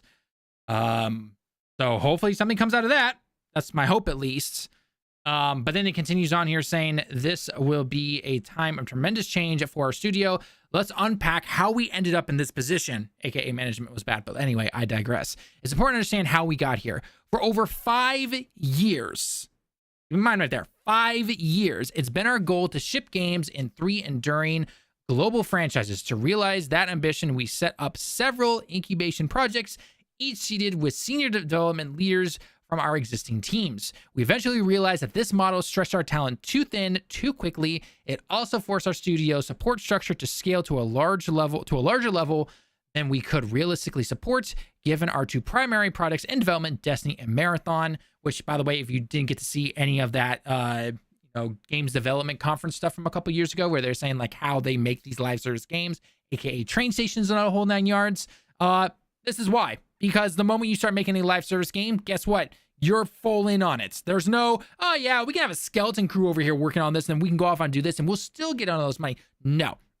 This is why, and I still see people complaining about it to this day. This is why we don't have that Last of Us multiplayer game, aka their live service game they want to work on. They told us flat out, if we were going to continue to do this, guess what?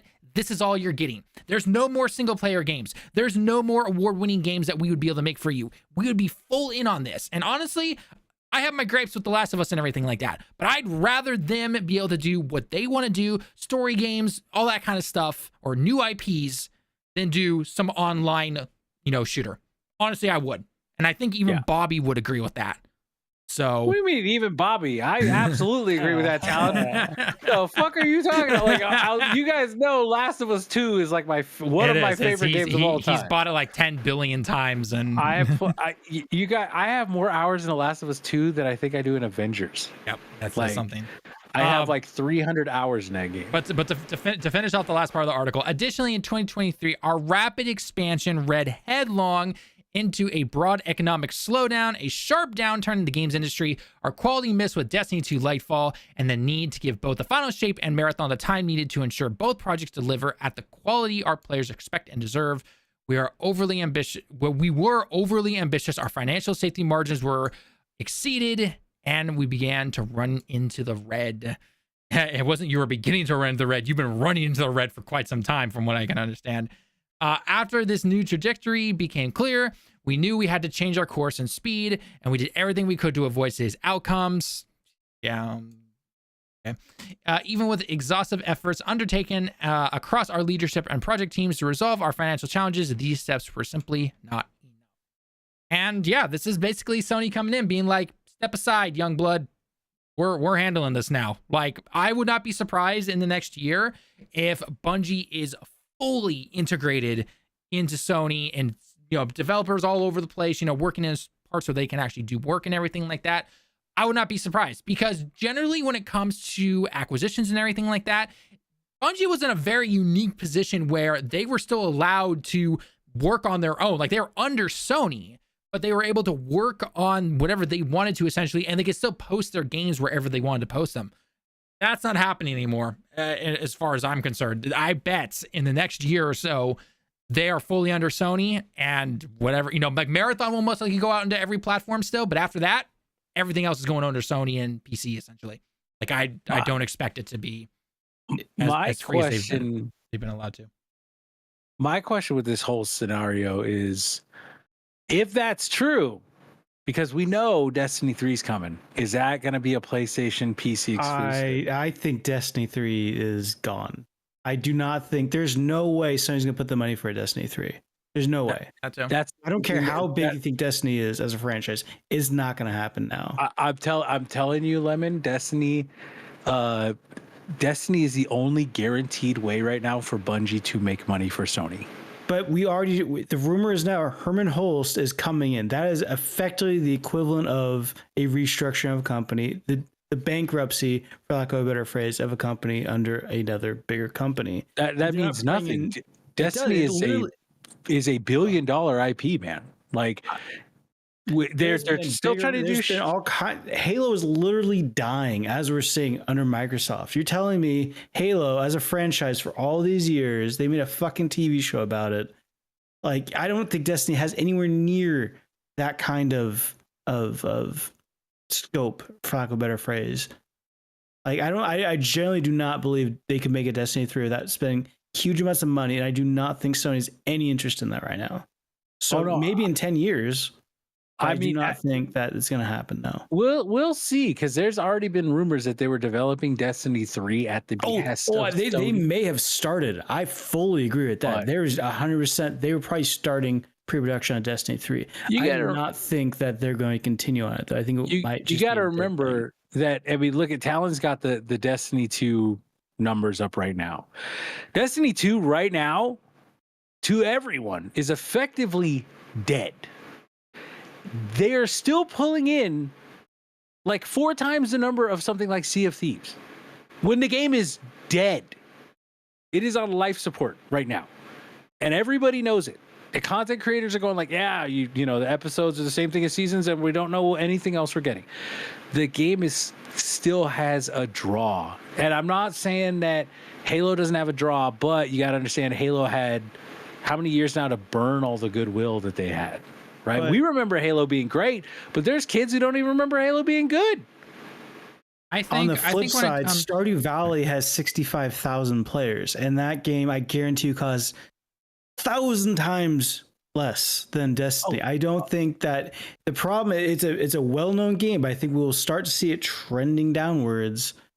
I think as time goes on, I think there's a few things to look at when it comes to Destiny. So first off, Final Shape is over now, right? A lot of people are jumping ship because it's been 10 years, right? You move on to new things. That's just simply how it goes and everything. Now, I don't think Destiny tomorrow is obviously going to die or anything. It's still, it's what keeps Bungie alive right now, right? It brings them money still, right? Yes. So they can't just cancel Destiny 2. They can't just do that, right? Unless Bungie themselves just simply say, all right, we don't want to exist anymore. All these developers are going into Sony now. Bungie is, doesn't exist anymore, which I don't think that would ever happen. At least right now. But so I think that is one part of it.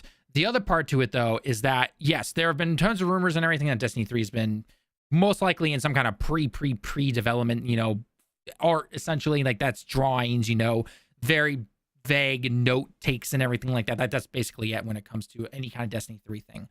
But as we've seen with their numbers and everything and how much it costs to continue to make something like Destiny 2 stay at the level that it's at, whether it's a DLC or a season or anything like that, it costs them a lot of money. And as we saw, Bungie, it was like 45%, off of their revenue numbers that they want to be hitting and everything like that. So I don't think Sony's going to just all of a sudden greenlight a Destiny 3 and it's out by 2025. I think for something like a Destiny 3, it would probably be like some kind of 2028, 2029 thing if they even okayed it, which, yes, Destiny is huge and everything. It absolutely is. But it will be interesting to see what happens in the next year as everyone's kind of bounced away from it in terms of the story and the fact that 10 years are up and everything like that. Because you're going to recreate Destiny 3 as the new game for, the next generation or something like that. Like that's a little weird right there. So it's the way I look at it, it's hard to say what's going to happen going forward, I would say. But I don't think Destiny 2 is simply going to die.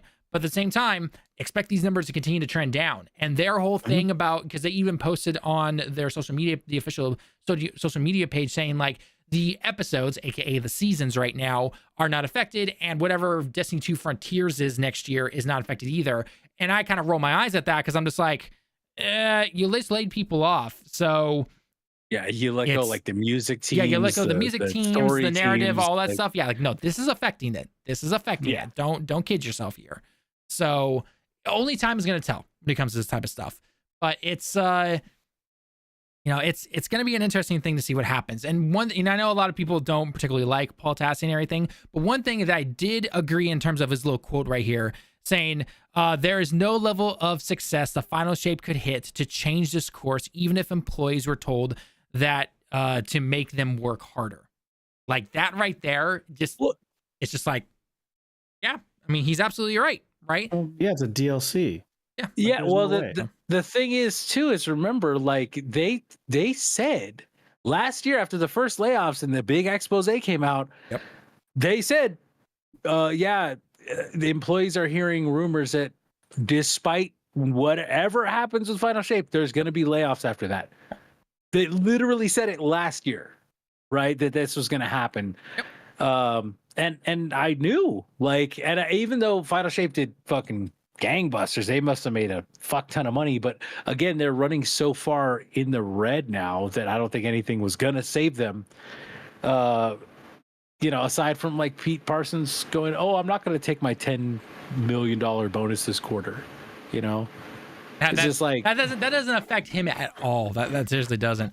But one thing I will say that Paul makes a note of here, he made a few hours ago, he says, as per a community note, which we'll get into the community note here in just a second, as per the community note, the math is even worse than I was understanding or how it was misleading / presented. Depending on Marathon team size, I'd be surprised if Destiny itself was half as many people working on it now than a couple of years. For those of you who don't understand game development, again, we're not game developers, but from what I've always heard through the grapevine and everything, when a game is coming close to releasing everything, it is not unheard of to take people from other teams to help push it across the finish line, essentially, right? Yep. Right. yeah, so, for example, that's a general software right, thing. that's a software in general, right? So, for example, with like the Final Shape, right? We saw that they were probably bringing other people over from Marathon and everything, or that team to help kind of push the Final Shape and finish up stuff. And obviously, they delayed it a bit, but they help push it across the finish line, right? Same thing's going to happen when Marathon's about to release. They're going to be taking people off of the Destiny team to then help push Marathon across the finish line, aka the release of it, right? That's normal. That's just normal stuff right there. Yeah. But there is this community note here from the original. So again, this is the original Bungie article right here that I have on screen.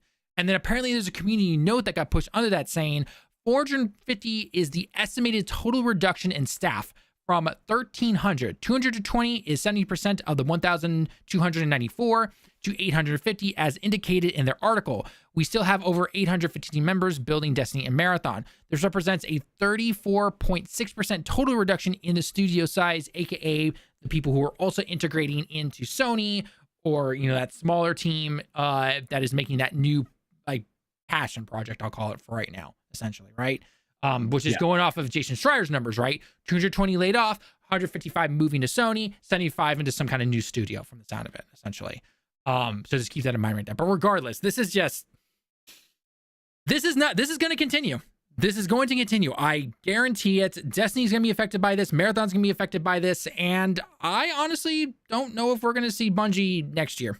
I don't know. I think there's going to be more integration into Sony, more people leaving that team to go into other teams within Sony, whether it's this new one that up to 75 people, or they're just being, spurred across. Maybe there's some kind of Killzone thing. I know Copium, but maybe there's some kind of Killzone project going on. So they're going to be bringing some people over from Destiny for that. We still don't know what's going to happen with Fireworks Studios or whatever. I want to do a quick aside of how every single time we talk about like Sony having to close studios or restructure, Talon's always like, they could work on a Killzone. I'm just saying. That's why I said Copium, dude. That's why I said it. He's like, I'm just saying. It could be, saying. You could work on a I'm new sorry, Killzone. I loved Killzone 2 and Killzone 3 online. Lemon was there with me from the day one. He knows what I'm talking about. It's like a tulpa. If you keep believing it'll happen, it'll eventually become It'll eventually real. happen, guys. I know it. I know it's going to happen. Everyone wants to be like a monkey paw, and you get this like grotesque, awful Killzone. With me, I actually kind of agree in some way, Talon. What I think is going to happen with this is they are going to be fully integrated into SIE. I think that and I know Lemon's going to disagree, but I think the smart move at this point is if they're that deep into Marathon that they can't just cancel it, which maybe you should do because it's clearly. I don't think Marathon's gonna do well. I just don't. An extraction hero shooter. I'm like, God, that's gonna. From what I heard, when it was a pure extraction, they brought in Tarkov streamers, and the Tarkov streamers are like, "This is some of the most boring shit we've ever played." And then apparently recently they brought in like Overwatch and stuff, like players to play a newer build. It's just what I heard. They brought people to play a newer build, and they were like, "This is fucking boring." Like, what are you doing? Which is the same thing that happened with Concord. So it's like Lemon may be right in that, like, yeah, it's gonna probably be another Concord. Maybe they just push it out and go like, fuck it, please buy some microtransactions. Trying to make some money back. Yeah, but like, if I'm Sony and I'm really taking over, I'm going, all right, no more, you know, no more fucking around. You guys have dicked off with all this money. You have absolutely run this company into the ground. We bought you for your live service knowledge and your IP, and you're kind of shitting the bed with that. I still am a firm believer, whether or not Lemon believes it, that Destiny pulls in a very weird way. I'm not saying it's Call of Duty, but I'm saying if they put out a new Destiny, they put out Destiny 3, you're gonna see 10 million sales in that game. Destiny is the live service Call of Duty. And like people don't realize it. Everyone always like, it's the meme, Destiny fucking dead game, trash. Like there was a period where Destiny was almost dead. And somehow, every single time, the power of Destiny and their work on it pulls the franchise out of the fire every single time. And it's got a weird draw for people. I mean, there's so many times where I go, so like, I'm bored with this game, I don't want to play anymore. And then I log into it, I'm like, damn, I'm playing Destiny again. And I'm having fun. You know, like, it's just a franchise now that people have ingrained into their daily life for 10 years. Mm-hmm. It's in the same way that Fortnite and Call of Duty have. And that's why Lemon, like, you go, well, I don't think it's going to pull. It's not the same as Halo, right? Because to be clear, though, I see Destiny 3. I do generally believe they're just going to keep pumping out more DLC for 2. I think it's going to be a quote platform game, all of Fortnite. That could happen, but I think the closest we'll get will be an Overwatch 2 sort of situation where it's effectively just Destiny 2 with a new number on it. I think that's the closest we'll get to it. Well, no, I think it's smart just keep pumping DLC out. The rumors in the last few years have been that they're experimenting with Unreal, but they're keeping the things like the sub engines from Tiger that make Destiny feel the way it does. And if they can pull that off and they can get into Unreal where it's like, oh, we don't have to specially train people when they get in because our engine's a piece of shit that like is so finicky, right? And it's just like, hey, you know how to work in Unreal? Come work on Destiny. Like, they can pull that off. They have a content pipeline that speeds up exponentially, which means people get more stuff to play. The game feels fresher. And if Sony is stepping in, as we've been seeing here clearly, and especially within the next year, Sony, I guarantee you, Sony's gonna be like, we don't give two shits about your little baby engine. Like, use what's known across the industry. Get to work. Like, yeah, Sony might be like rewrite though. So that would be what Lil Bobby's saying. You would have to do a clean cut, brand new game. Yeah, you'd have to do a brand new game. That's what I'm saying. I do wonder if they'll finally drop the old gen consoles. I wonder if they'll drop them. Oh yeah, no, 100%. They would have to. Yeah, they would have to if they're doing Unreal 5. Yeah, that shit don't. Which barely even runs on the PS5. Yeah, like, I played UE5 games on PS5. The only one that's played well is Concord. Funny enough, I honestly do find that funny. I know people give Concord a ton of shit and everything, but it ran good. On the PlayStation from what I saw. It played great on Unreal 5. Everyone gives Unreal 5 a lot of crap and everything, which rightfully so. And it's just like, well, the big thing is they weren't using like Lumen and like a lot of the texture stuff that really makes sense. I know a lot of that like texture stuff definitely. Yeah, the UE5 really pops because of that stuff, and they were like, we're not going to use that, so we get good performance, which is great. But the game just overall is not in a good spot. So We've talked about that enough. Yep. Go watch the videos. Go watch all those videos. We got all those up and everything like that. So, But Bungie's in trouble. Can we all agree on that? yes. Yep. 100%. Yeah. Yep. All right.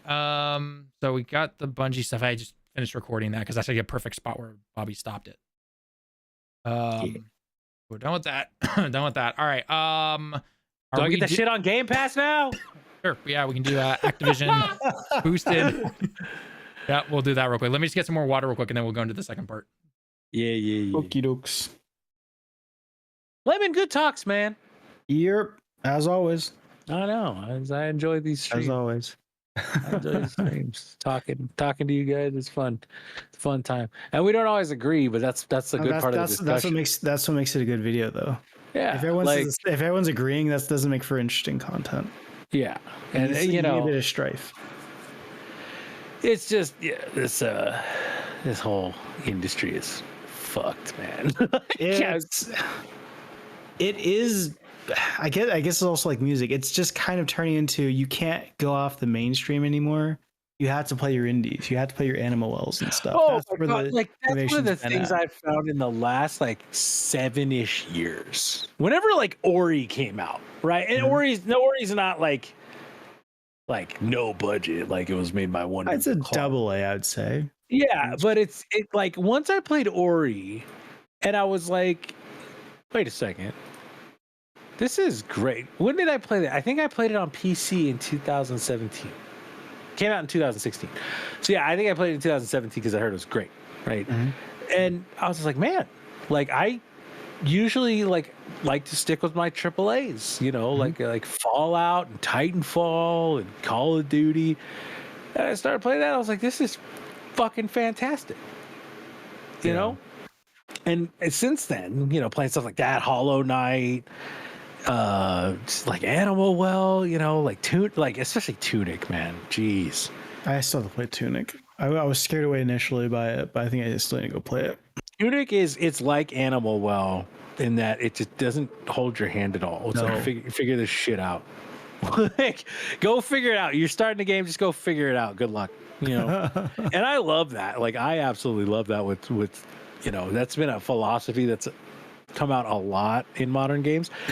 And it makes things more immersive, right? That's what a lot of people said about Elden Ring, was like, it doesn't hold your hand, you know, like it doesn't think you're stupid. It's like, yeah, well, like neither does Tunic or Animal Well. Like, play those two, please. But they're not the big AAA games, so people are going to pick them up because you're not popular.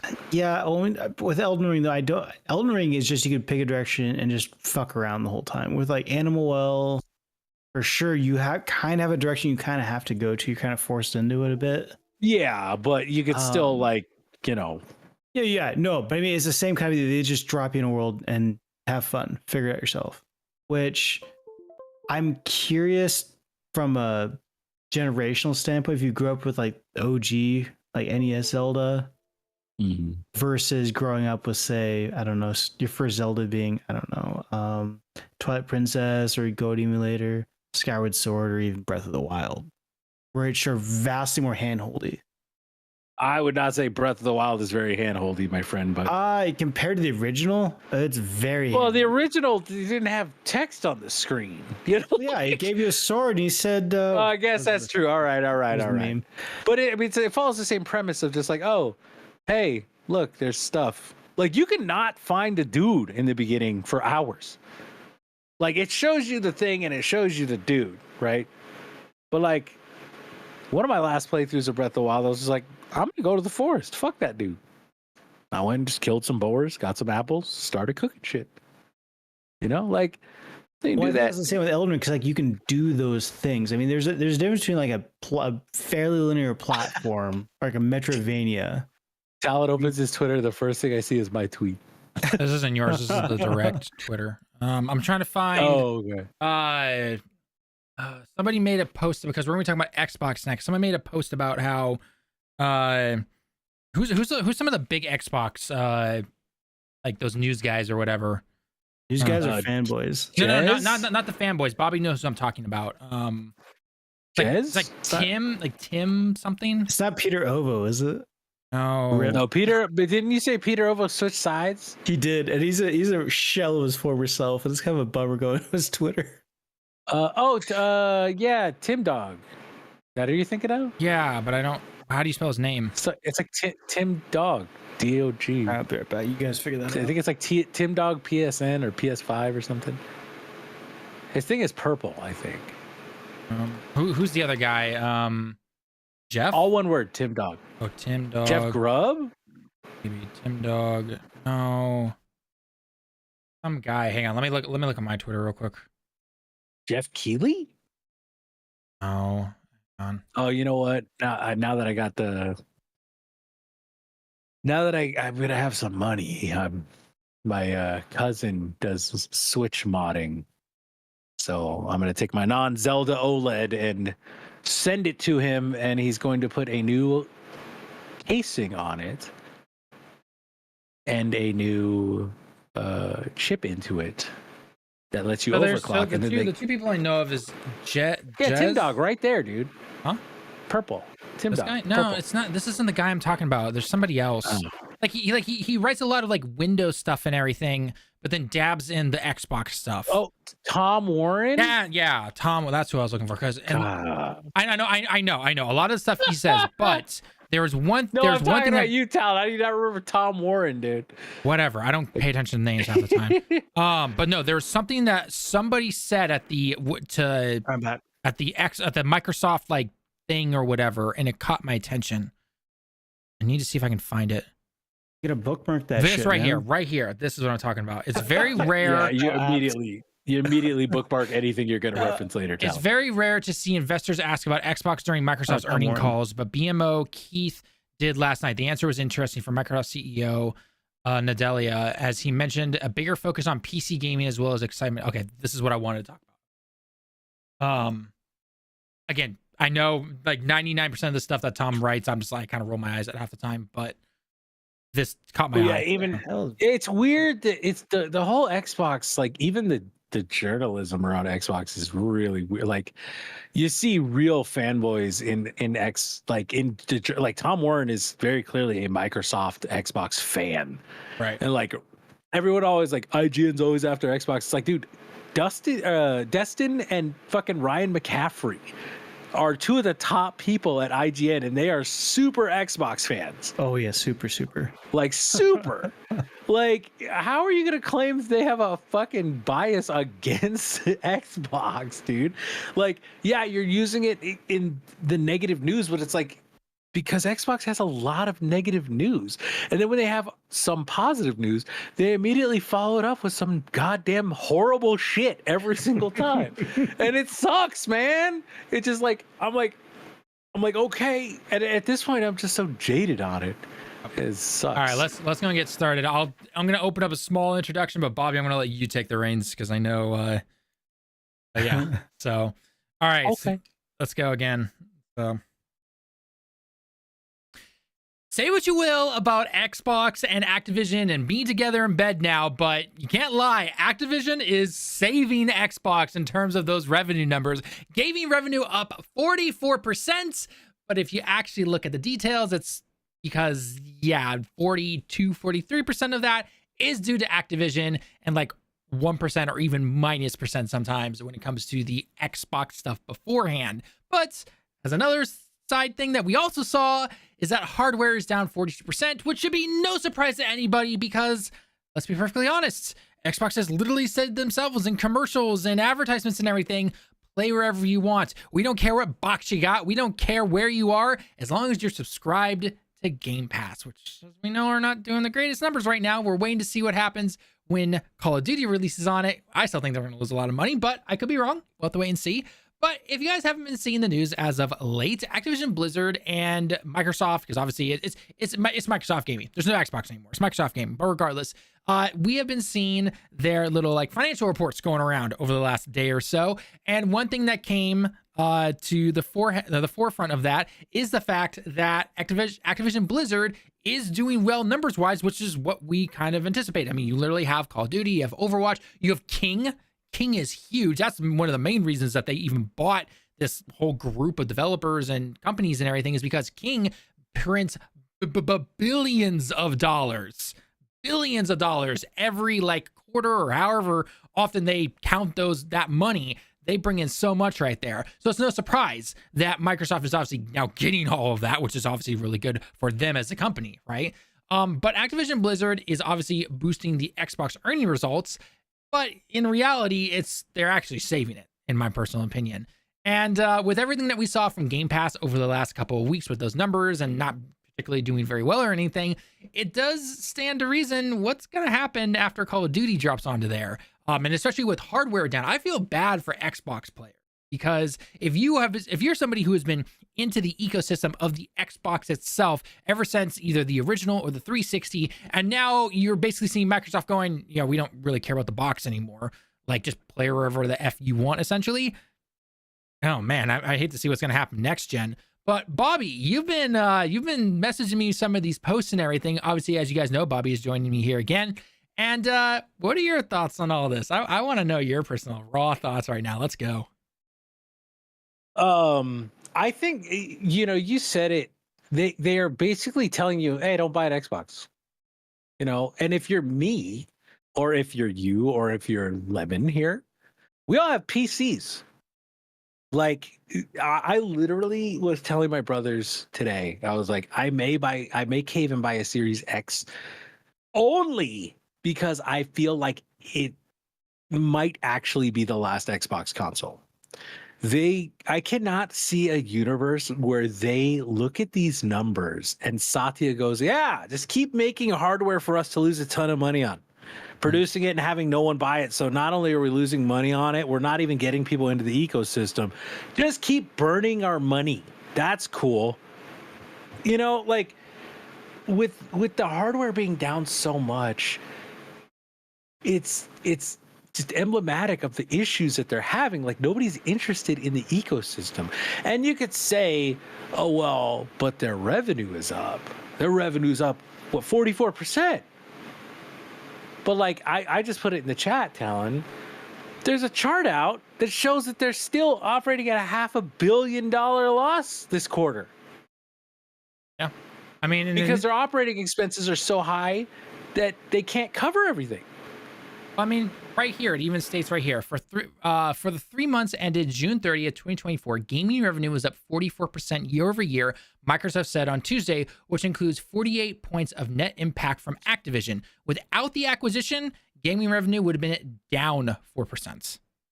Yep. Xbox hardware revenue declined 40% year over year, but Xbox content and services revenue, which includes Game Pass, was up by 61% this quarter. Again, the majority of this 58 points of net impact came from Activision Blizzard.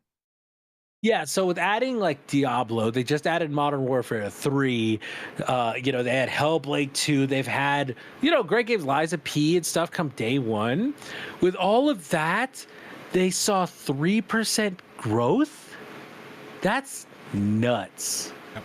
Like, and that's assuming, I mean, I don't know. That's assuming they got this Fire Stick out. They have, And for those of you who don't dab into CEO business area, not to say that we're experts or anything, but even Sony is not exactly in the greatest of spots either, because in their last report and everything, they were only getting like 6% or something like that, I think, when it comes to positive, numbers going up, essentially, which in a business like this, investors and everything, they hate that. That's not good. Yeah, and if you look at if you look at the chart, right, one of the big things that it does show is that comes from the integration costs, right? There's a good amount that's being spent on the integration of Activision Blizzard into Microsoft Xbox, right? Right. And it's fair, and that was the same thing with Sony that happened last year, right? Because their integration costs of Bungie, they wrote that off all in that 1 year, I think. Right. Yes.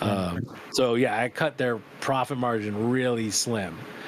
With Activision, they had the biggest thing is like, yeah, you could see that, but when you're about to make your biggest thing basically free, or for the $20 fee, which, let's be real here, like Tons of people use their Game Pass reward points. Tons of people use their, use CD keys or eBay like I do to buy it cheap. And, Microsoft may or may not even get a cut of that. Who knows? These numbers are not going to look any better this year. And I think Satya might end up just shutting it down. I don't think he'll shut Xbox down because now they have so much property. They can't. Yeah, they can't do that. Yeah, they're unstoppable. They could. Yeah. I mean, unless they want to sell all of it off. But like, if they just go, we're gonna become a publisher. Fuck Game Pass. Phil, get that shit out of here. Yep. Like, we're not doing it anymore. We're making games. We're selling people to fucking games, and that's how it goes. And we're selling them on PlayStation and Nintendo too, because nobody buys this box. So fuck it. Like, they can do that, and they will still be profitable.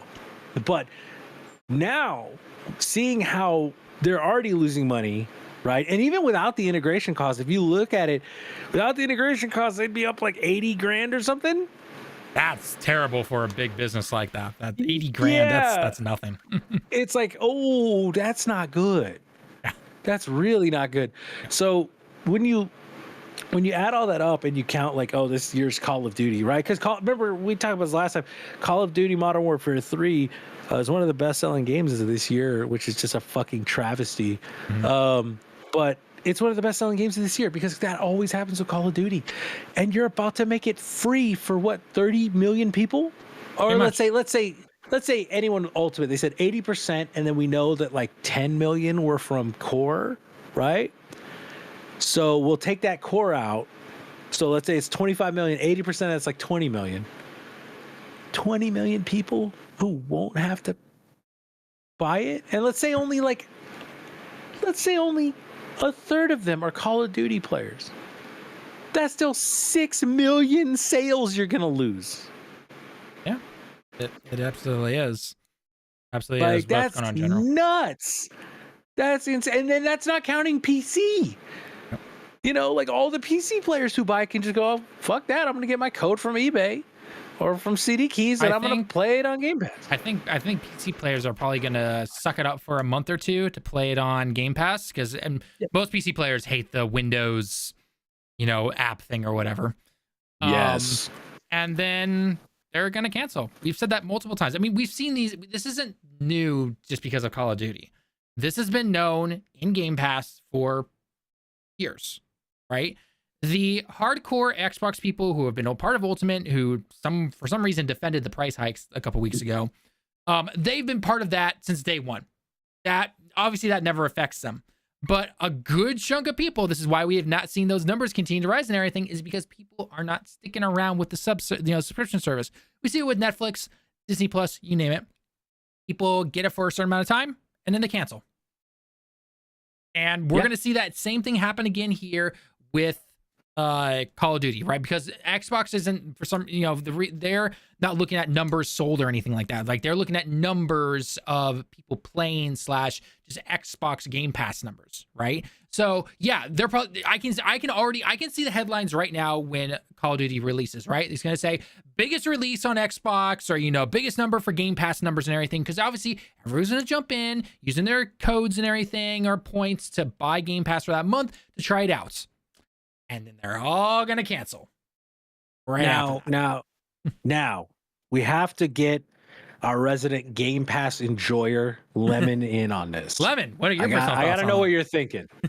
As somebody who has been pleaded by Xbox to come back onto the Game Pass scene for quite some time via your emails, what are your thoughts on all this? Okay, so I'm of two minds. So as a gamer, as someone who enjoys video games, I see this as just typical big business getting in on video games. I think Game Pass as a whole was a cool experiment, but didn't pan out. I see this as Microsoft just kind of going down the path they said they were going to go down. So far, none of this is shocking to me. They're doing exactly what they said they would do. They're effectively torpedoing their console to raise up Game Pass because as a whole, hardware has never been lucrative for any company, Sony or Microsoft. Oh yeah, and Microsoft's been a software company for like decades. So, but I mean, no, but both Sony and Microsoft, they sell consoles. Oh yeah, they sell them at a loss. Yeah, Yeah. They do. So the money's in the software. So Microsoft just kind of took the extreme route because they didn't have anything else to lose because they're a very distant third with the Xbone. Just go with Game Pass. It's not really panning out as well as I imagine they wanted it to because they have to keep buying up all these things and other internal companies are really pumping out any bangers and it's not driving up subscriptions. So they went to the nuclear option, got Call of Duty, and got King. King's probably where the most of the money's at there. Oh yeah, easily King. I'm sure COD's pulling in numbers too, but I'm of the mind that I think most of Call of Duty's money's in Warzone. I don't think their yearly games are really doing that insane in numbers, just based off the fact they want to make Modern Warfare 3 a DLC. But now as the other mind, as the shareholder of Microsoft, this doesn't matter at all. It's an absolute wash. And so we bring up Satya Nadella like coming, really cracking down. I just looked up Microsoft stock. No one's even reporting on this, on Xbox. Oh yeah. The reason why Microsoft's down right now is because AI is really shit in the bed. Everyone said it would. But here's the thing with it. I don't know how. Oh, I know how. It's because the first Xbox came out, they knew they had to eat a loss, and 360 came out. And then they were like, hey, we're the big dog. Right. And 360 was great. Like we were just talking about this before we started recording and everything.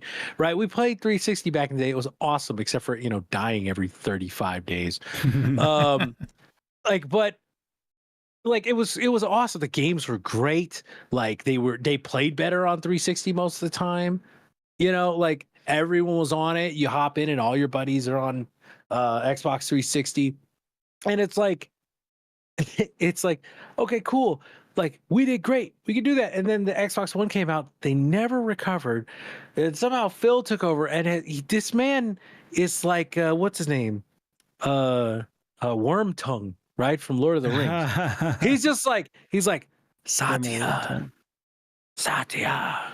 I can fix it. He's 100% just whispering in Satya's ear, going like, "I got this, dude," and I don't know how. Give me $100 billion, and I can fix it. Yeah, give me $100 billion to blow, and that's what when you say Satya's not gonna do it. The thing about Microsoft is the reason they are so successful is because, with the exception of Xbox, which Satya wanted to close down, like 6 or 7 years ago. With the exception of Xbox, they always just know when to cut their losses. Like Zune and Windows Phone and Mixer. They just go like, okay, you know what? We tried. Let's just shut that shit down. It's not making us money. We're a company that's out here to make money. So let's just shut it down. And I don't think there's too much longer that Phil or Sarah Bond or Matt Booty Cheeks can keep Satya from doing that at this point. From just going, hey, this console is fucking done. And yeah, you're right. No one ever asks about Xbox and stuff because no one fucking knows. No one knows it exists anymore. So at the end of the day, though, Satya Nadella's job is to appease the shareholders. If they're happy, everyone's happy.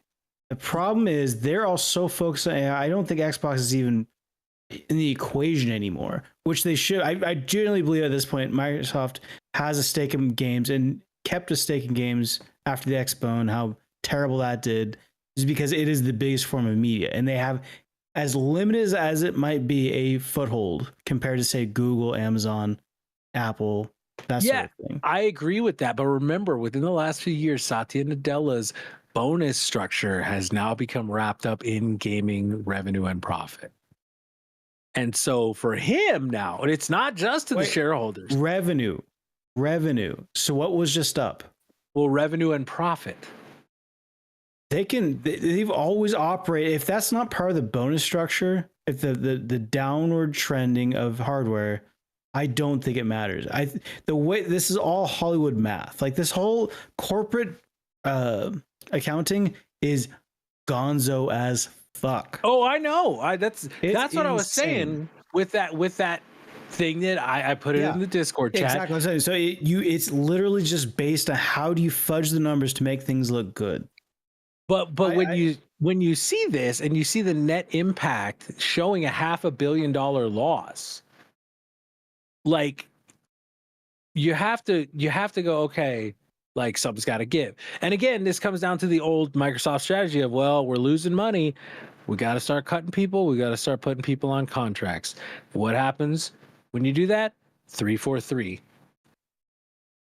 And we're going to see that happen with Call of Duty sooner than later, in my opinion. I want to get both of your guys' opinion on this. So say what you will about the guy who reports the stuff and everything, Bobby, but I found this to be an interesting little note here.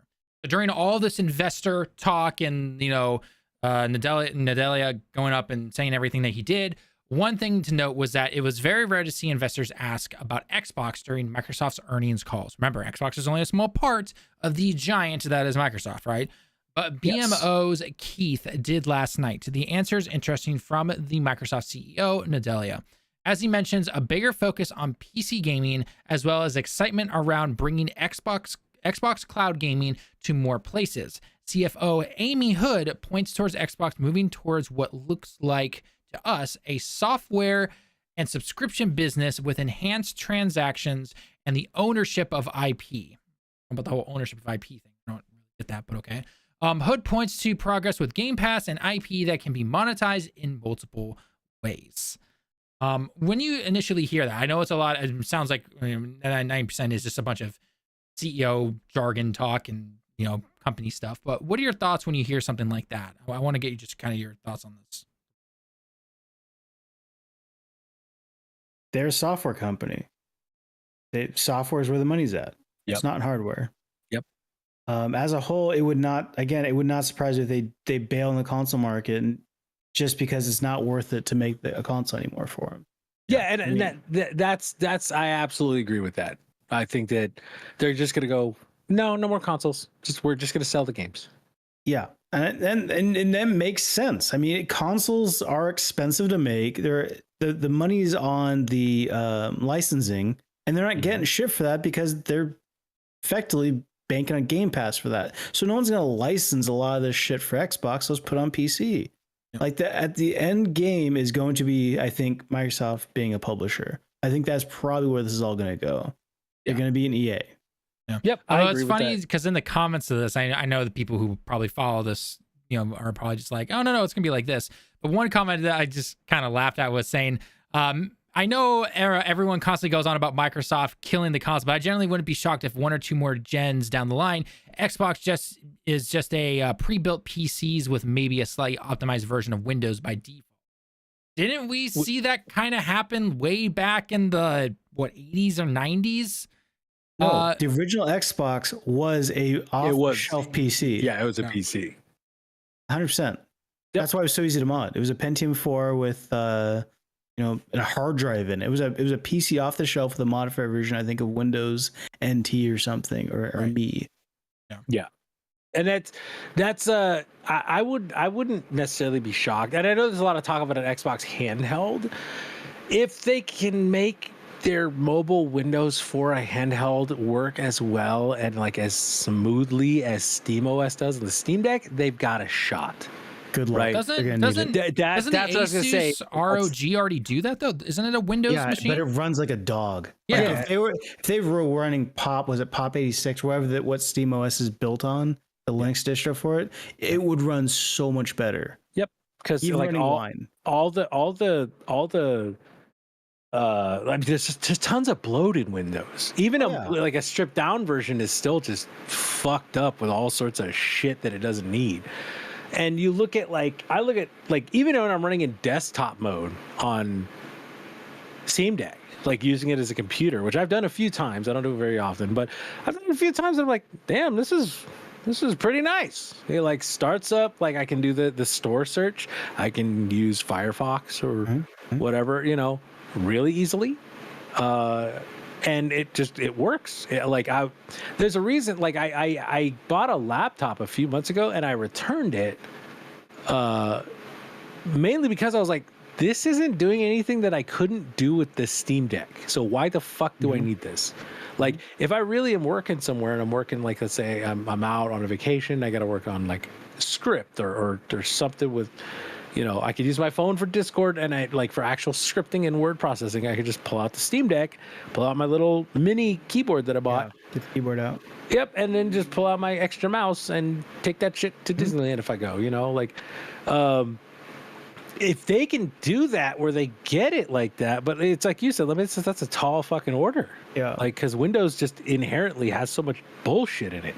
Yeah, I mean, it's the jack of all trades, master of none sort of situation. We're already seeing that with Microsoft trying to push Windows ARM. So the whole Snapdragon thing to try and compete against Apple's M chips, and it's not working out. Why? Because you have to do 20 years of compatibility because they refuse to let compatibility slide. Say what you will, Windows is generally compatible with just about fucking everything.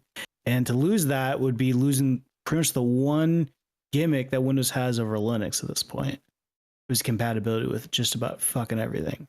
Yeah, and that's literally because they cornered the market in the 80s, yeah. right? Like, so that everybody's like, well, we have to make it for Windows. Yep. Right? Which is, that's one of the things that people like Xbox fans don't take into account. And it's like, look, I understand you love your Xbox and all that, but you're talking about a $3 trillion corporation that cornered the ever-loving fuck out of a market when it was just emerging in order, and since then has gobbled up competitors and just shut that shit down, destroyed research, destroyed working at other operating systems that might be competitors, just to make sure they maintain their dominance. Like, when you talk about that company and you go like, oh, they're like, they get bullied by Sony, I go, what? Like, what?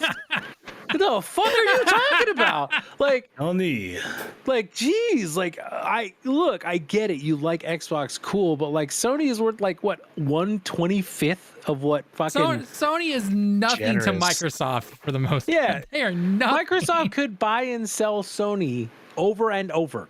If Sony was willing to sell. Like, you can't act like Microsoft is like this little underdog scrappy guy. No. That was the thing that pissed me off the other day. This is why you were gone, Talon. The guy who came out and was like, we don't really have a marketing budget compared to Sony. They just have so much more money than marketing budget thing. I was like, what? I was like, what? Like, I mean, that might be true, but that might be true, but that's just a failure on leadership again. Yeah. Like, yeah. Which is what we always talk. Like, that is literally what I always say. Like, that's Satya and Phil going like, yeah, we don't need to market it. Everybody knows Xbox. It's like, no, the fuck they don't. Right, Talon? I think you're the one who sent me the video like a year ago where it was an interview with the kid in Japan. And they were like, oh, are you going to get the PlayStation or the Xbox? And the kid was like, what is an Xbox? Yep. Mm-hmm. Yep. Like, I remember that. And I was like, yeah, because like they don't market it at all. Yeah. Like, even here, especially now, I mean, because we've seen the thing over the last couple of years where Phil's really been trying to market into Japan and everything. Most likely Microsoft's putting a stop to that now after spending $100 billion and everything. But and I know some people want that Xbox handheld or whatever, and we said this like 2 months ago on stream or something like that in one of our videos. Again, go check it out, playlist top right corner. But I made comments one of you asked me about like how many Steam Decks do you see in Japan, right? Yep. And I'm like, none. Yep. You only see Nintendo Switch, and like we know Steam Deck's doing well, but it's mostly doing well in the West. And if you have the Steam Deck and the ROG Ally, and doesn't MSI have something out now or something like that? Yeah, it has a weird name. Whatever. So you have that in the West, and then you have the Nintendo Switch worldwide. How much really is an Xbox handheld really gonna do when their release lineup is still not that good? Everyone freaked out at the E3 season and everything. I'm like, hey, how much of that is actually going to release at a constant schedule and everything? Like, everyone gives Sony crap right now. It's like, 2024 is their down year. Like, that's to be expected. And if you look at the Xbox thing, it's like Stalker just got delayed again. And that's not on stock. Like, that, they can't help that. Yeah. Like, they got super royal fucked by the situation in Ukraine and Russia. Like, they got super mega fucked. Like, you can't blame them for that. But Microsoft was clearly just counting on that to help carry them through the first half of the year. Right. and now they've been delayed, and so now they're delayed to. Oh, there you go. I just saw it on the screen to November, right? Which is likely when Avowed is going to release, and probably like right before Indiana Jones is going to release. And Are those two games releasing at the same time? Like, no, they're supposed to be Q4, I guess, both of them. They said there was like a leak that Avowed was going to come out on, I think, like the 12th or something of November, and then all of a sudden, like, it just disappeared. So Avowed technically has no official release date. As of right now, they don't. Yeah. As of right now, they don't. Yeah. And like a lot of people are saying, oh, they'll probably do it at Gamescom. Was cool, but like you should be like, especially in Indiana Jones, something that's a license like that, you should be hyping the fuck out of that. Like, this is coming out on this day. This is coming out on this. Oh yeah, hey, by the way, did you hear Indiana Jones? It's interesting. Coming out on this day? I mean, I know Indiana Jones, I don't think necessarily has the name recognition that it used to have back when we were younger, I think. But there's no marketing around anything from them. Yeah, remember though, like this is one of those things like with Blade 2, right? Xbox is very clearly targeting a certain demographic.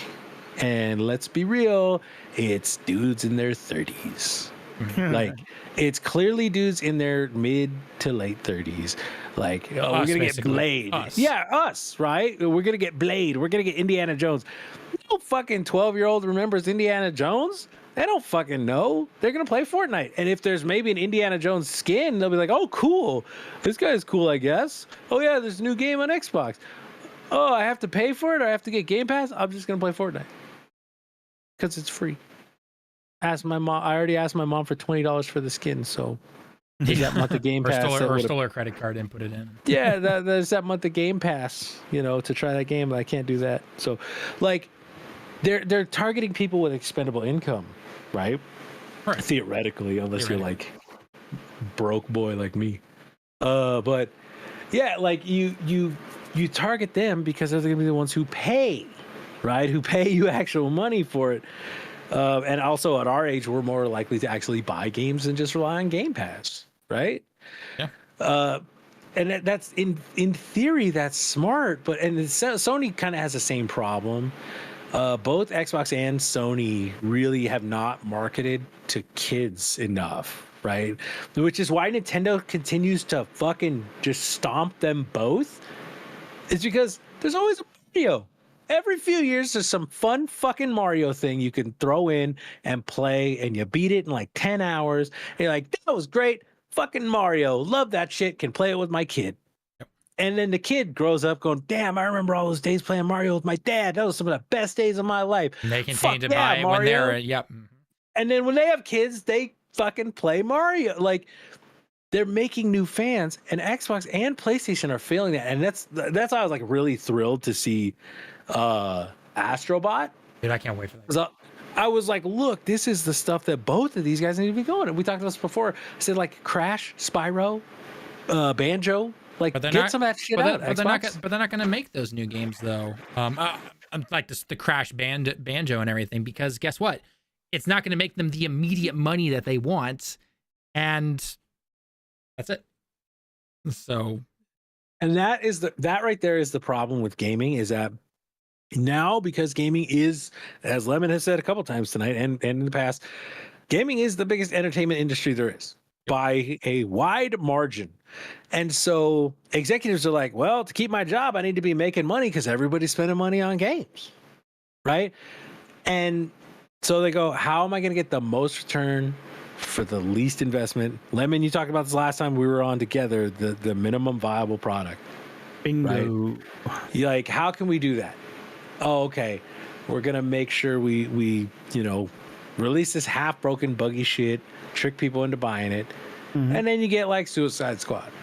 Like, and so with that happening so much, you just see people feeling like gaming is going all, fuck off, off the reservation. Like, what the fuck is going on?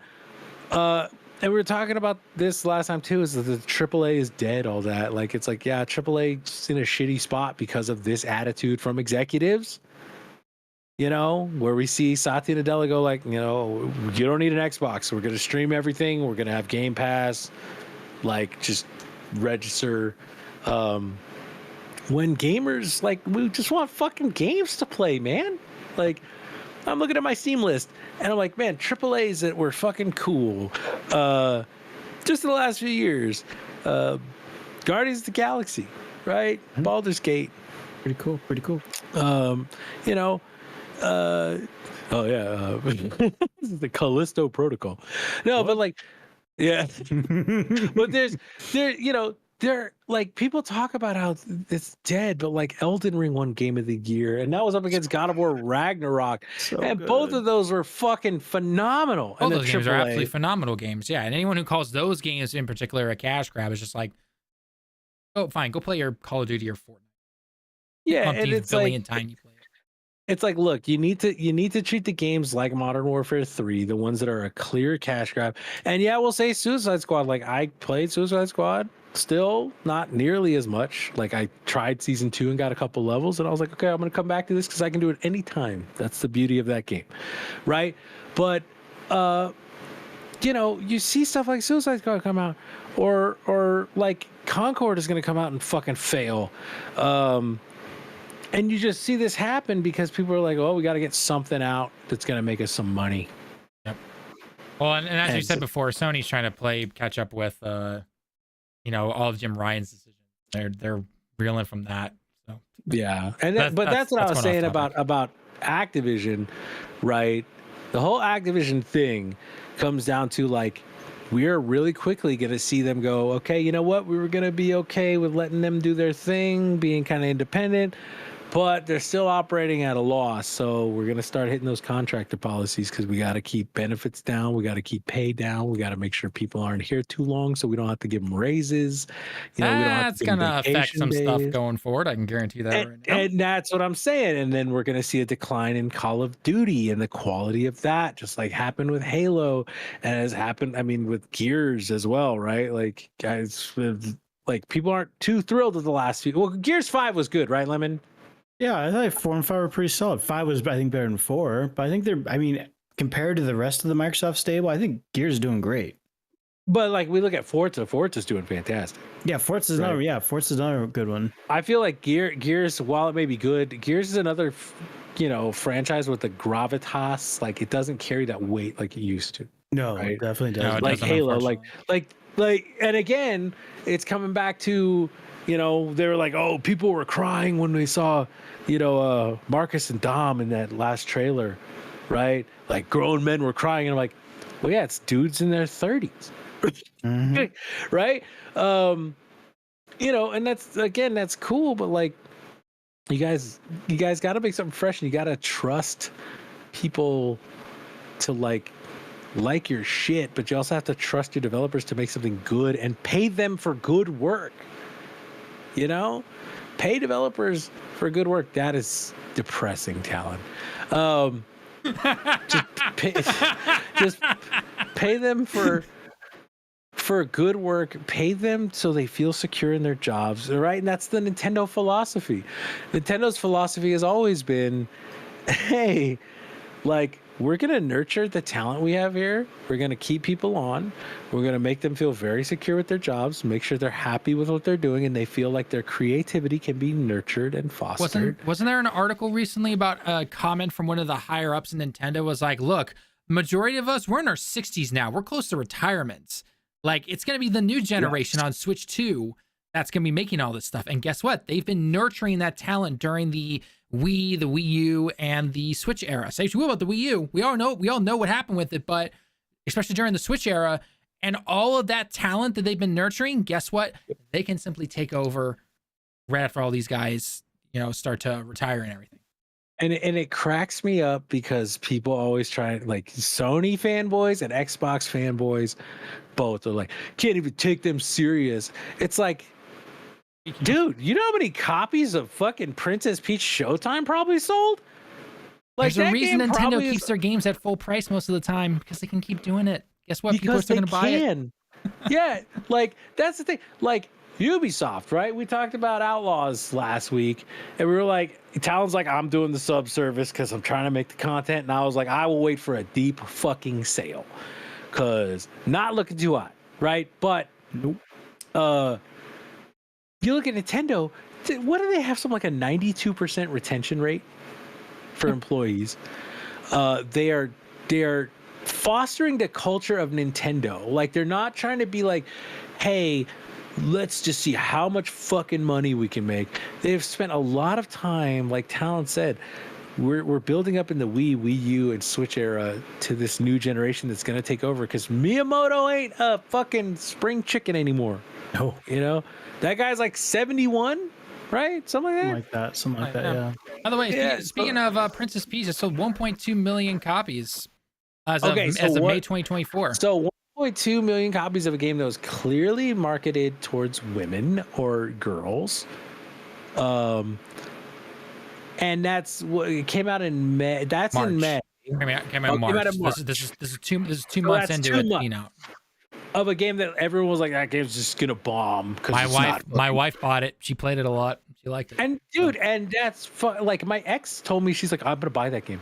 Like, I don't know if she did, but she was like, that looks so cute. And I was like, yeah. And everyone always brought up what was it, the last Nintendo Direct about the Donkey Kong Country Returns and everything, right? Yep. I'm like, Yep. you guys are complaining about it being full price. Guess what? It's still going to sell well. It's just going to. It's just like I bought Skyward Sword. You know, it's like another game that keeps getting we at least two of us bought Metroid Prime Remastered. Right? I bought it. So good. I bought it. Such a great game. Yeah, I bought it. You buy it, Lemon? Oh yeah. Yeah. This is kind of waited for the physical. I wanted Yeah, that. me too. I was like, second I see a physical, Heck, I'll get it. take Donkey Kong Tropical Freeze, the one technically the sequel to Returns, but came out on the Switch beforehand. I know, confusing. 2.25 million units worldwide on the Switch. I love how it looks like it says Astral Transit Lemon has sold over 2.2. I know, right? I know, because of the Discord overlay and everything. Yeah. Lemon is a hot commodity. But yeah, Daffodil. like the problems with Xbox strategy has really just been, we're trying to, and it's the same thing. Microsoft got lucky with one fucking thing, and then they started buying up everything around it to just keep anyone else from competing. And now they're trying to do that with Xbox. And it's like, cool, you guys are still fucking failing because gaming is a lot different than making enterprise software, you dumb fucks. Like even Metroid Prime Remasters hit over 1 million sales, and that was shadow dropped on a direct. Yeah, right. And it's just like Nintendo fucking pulls. Mario pulls, Zelda pulls. Clearly, Metroid is pulling enough that they went ahead with Prime 4 and they made Dread in the last few years. Dread was the best-selling Metroid game, and Metroid's, and some people, I think what people need to realize, Metroid's always been a smaller title in terms of it's like in terms of Zelda Beast. and Mario and everything like that. It's the B team, right? Yeah, Let's be real. But guess what? It still sells well, and they make profits on it. Yeah, and like, you think, and this is the thing, is like this money. I'm just gonna leave this up. I'm gonna leave this up right here for Mario Wonder, just right here. Yeah, just leaving that up right there for you guys. And I don't know how many PlayStation and Xbox fanboys I saw going like, you can't even take that game seriously. Mario Wonder is one of the best games of last year. And I literally said, like, I clearly know how old these people are if they go, I can't take Mario Wonder seriously. Because like I played Mario Wonder and I go, this is the best Mario 2D platformer since Mario World. And Mario World for me is like the holy grail of 2D platformers. That game is so fucking good. It has been out for what, 33 years, 34 years? That game is still the pinnacle, in my opinion, of 2D platformers. I want to put this up right here. So Mario Wonder, right? It released at late 2023, the biggest year of gaming by everybody, right? As of March, this is March 31st, 2024, right? So it's August now, right? So obviously still making it 13.4 million units in less than a year, right? Yep. God of War Ragnarok, which is a game I love. I absolutely love God of War. But it released in it's at 15 million, and that's been out way longer than Mario Wonder. Yes, but you have to understand. Well, no, actually, no. I was gonna say you have to understand it's a PS5 game, and the PS5 It's on saturation PS4 too. is so much Oh, lower. it's But not. that's what I was It's gonna on say. Is PS4. I forgot it's on PS4. On PS4 So too. yeah, you're right. Yep. Yeah, I'm not surprised because it's like I said, Mario pulls, Zelda pulls, and this is the thing that like when we would talk with you, me, and Lethal Talon, and we would talk about Zelda, and you guys would be like, "Man, I just want an old like linear Zelda," and I said, "They sold fucking 35 million copies of Breath of the Wild, and they sold 20 million copies in a year of Tears of the Kingdom." 20.61 to be precise. for They anyone who would can't see be that right there. fucking morons to not make another Zelda like that. They would be morons. 2.24 million copies in the first 3 days, just in Japan. And now, don't get me wrong. I want the Echoes of Wisdom. That looks so good. Yeah. I'm so That ready looks for fun. that. That looks like a fun Like game. I love a top down, and especially they use the adorable little art style from Link's Awakening remake that I absolutely loved. I was like, man, this is the cutest thing I've ever seen. Because Link's Awakening is like just an adorable game in general, and then you add that little like doll chibi art style, and it's like, oh my god, this is like it's like up there with like Kirby cute. You know what I mean? Like, and so them reusing that for a new game where it's a top down that you get to play as Zelda and use her magic powers and shit. Like I was like, fucking A, man, Nintendo. Like just when I thought you couldn't do anything else that would surprise me, you pull this shit. Like, wow. You know, like they were like, okay, we hear that some people are going like, hey, we want a more traditional Zelda. We're gonna give you that, but this time you're playing as Zelda. How about that? Because you've all been asking for that for like 25 years. You know how we were talking about Metroid kind of being the B team essentially, right? Just in terms of that kind of stuff. Kirby's kind of in that same spot, right? I think most people agree. Kirby is like Kirby's like always been that spot. Kirby's Right like there. the B plus. Right there Yep. on the screen. Right there on the screen. It's going to lead that for you guys right there. Yeah, Kirby's like the team lead of the B team. Yep. That's what I feel like. He's like team captain of the B team for Nintendo. And like, because Kirby's it's so cute. It's just such a cute little character. It's everybody just sees Kirby and falls in love. You know, I mean, Tal, you gotta pull up numbers, man. Just pull up Mario Kart already. I was about to say, We already know. Guys, like- I'm wasting leading time up is- to it. I'm leading up to it. But Why yeah, waste the time? Just drop the GOAT. It's But the like- game that sells. but like Nintendo and their philosophy of, hey, we're just gonna make fun, good games, is clearly the thing that gamers want, right? Like with Xbox and with Sony this gen, like Sony's, I don't know, man. Like I love Sony, but they're And this is fucking why up. we'll never get a Mario Kart 9 or 10. No, we will. Like, there's gonna be a Mario Kart 10 or 9 because like they're gonna do Switch 2, and like the reason Mario Kart 8 came out even was because like nobody bought a Wii U. Yeah. You know, like 12 people had a Wii U, and I was one of them. 60, there's another 61.97 million units. That's Disgusting. crazy. But yeah, like the Wii U had the Mario Kart 8 originally, and I bought it because at that time that was with a woman, and she had kids, so I got it so all four of us could play together on the Wii U, and we loved it. And then but I never bought the DLC or anything. But then it came out on Switch, and I was like, oh shit, let me buy that because it comes with all the DLC, and that was a really great game. And like so many people didn't realize how great it was. I mean, half the time when you guys are streaming on here, you're streaming that game, you know, like because it's just a fun time. It is. It's a fun time. Yeah. But it's just like this whole thing with Nintendo's approach versus Sony and Microsoft's approach is like Nintendo is just always like, you know, the biggest things that they don't put fidelity as like their top thing, which I think that's the smartest thing they did.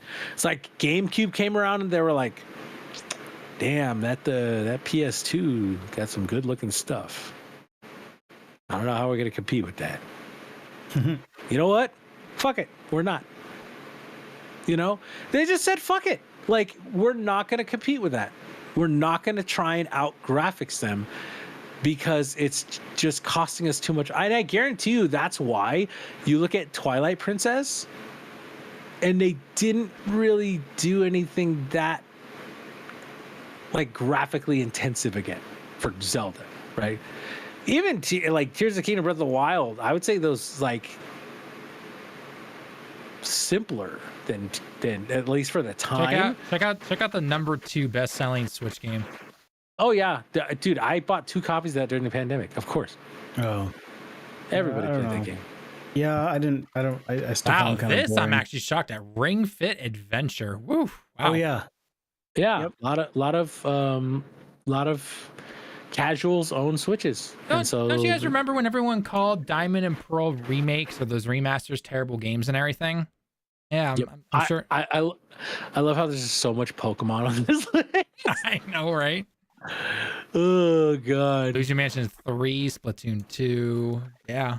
Look at I doubt the numbers are Art- out right now, but I do Arceus. wonder how that Luigi Mansion 2 HD.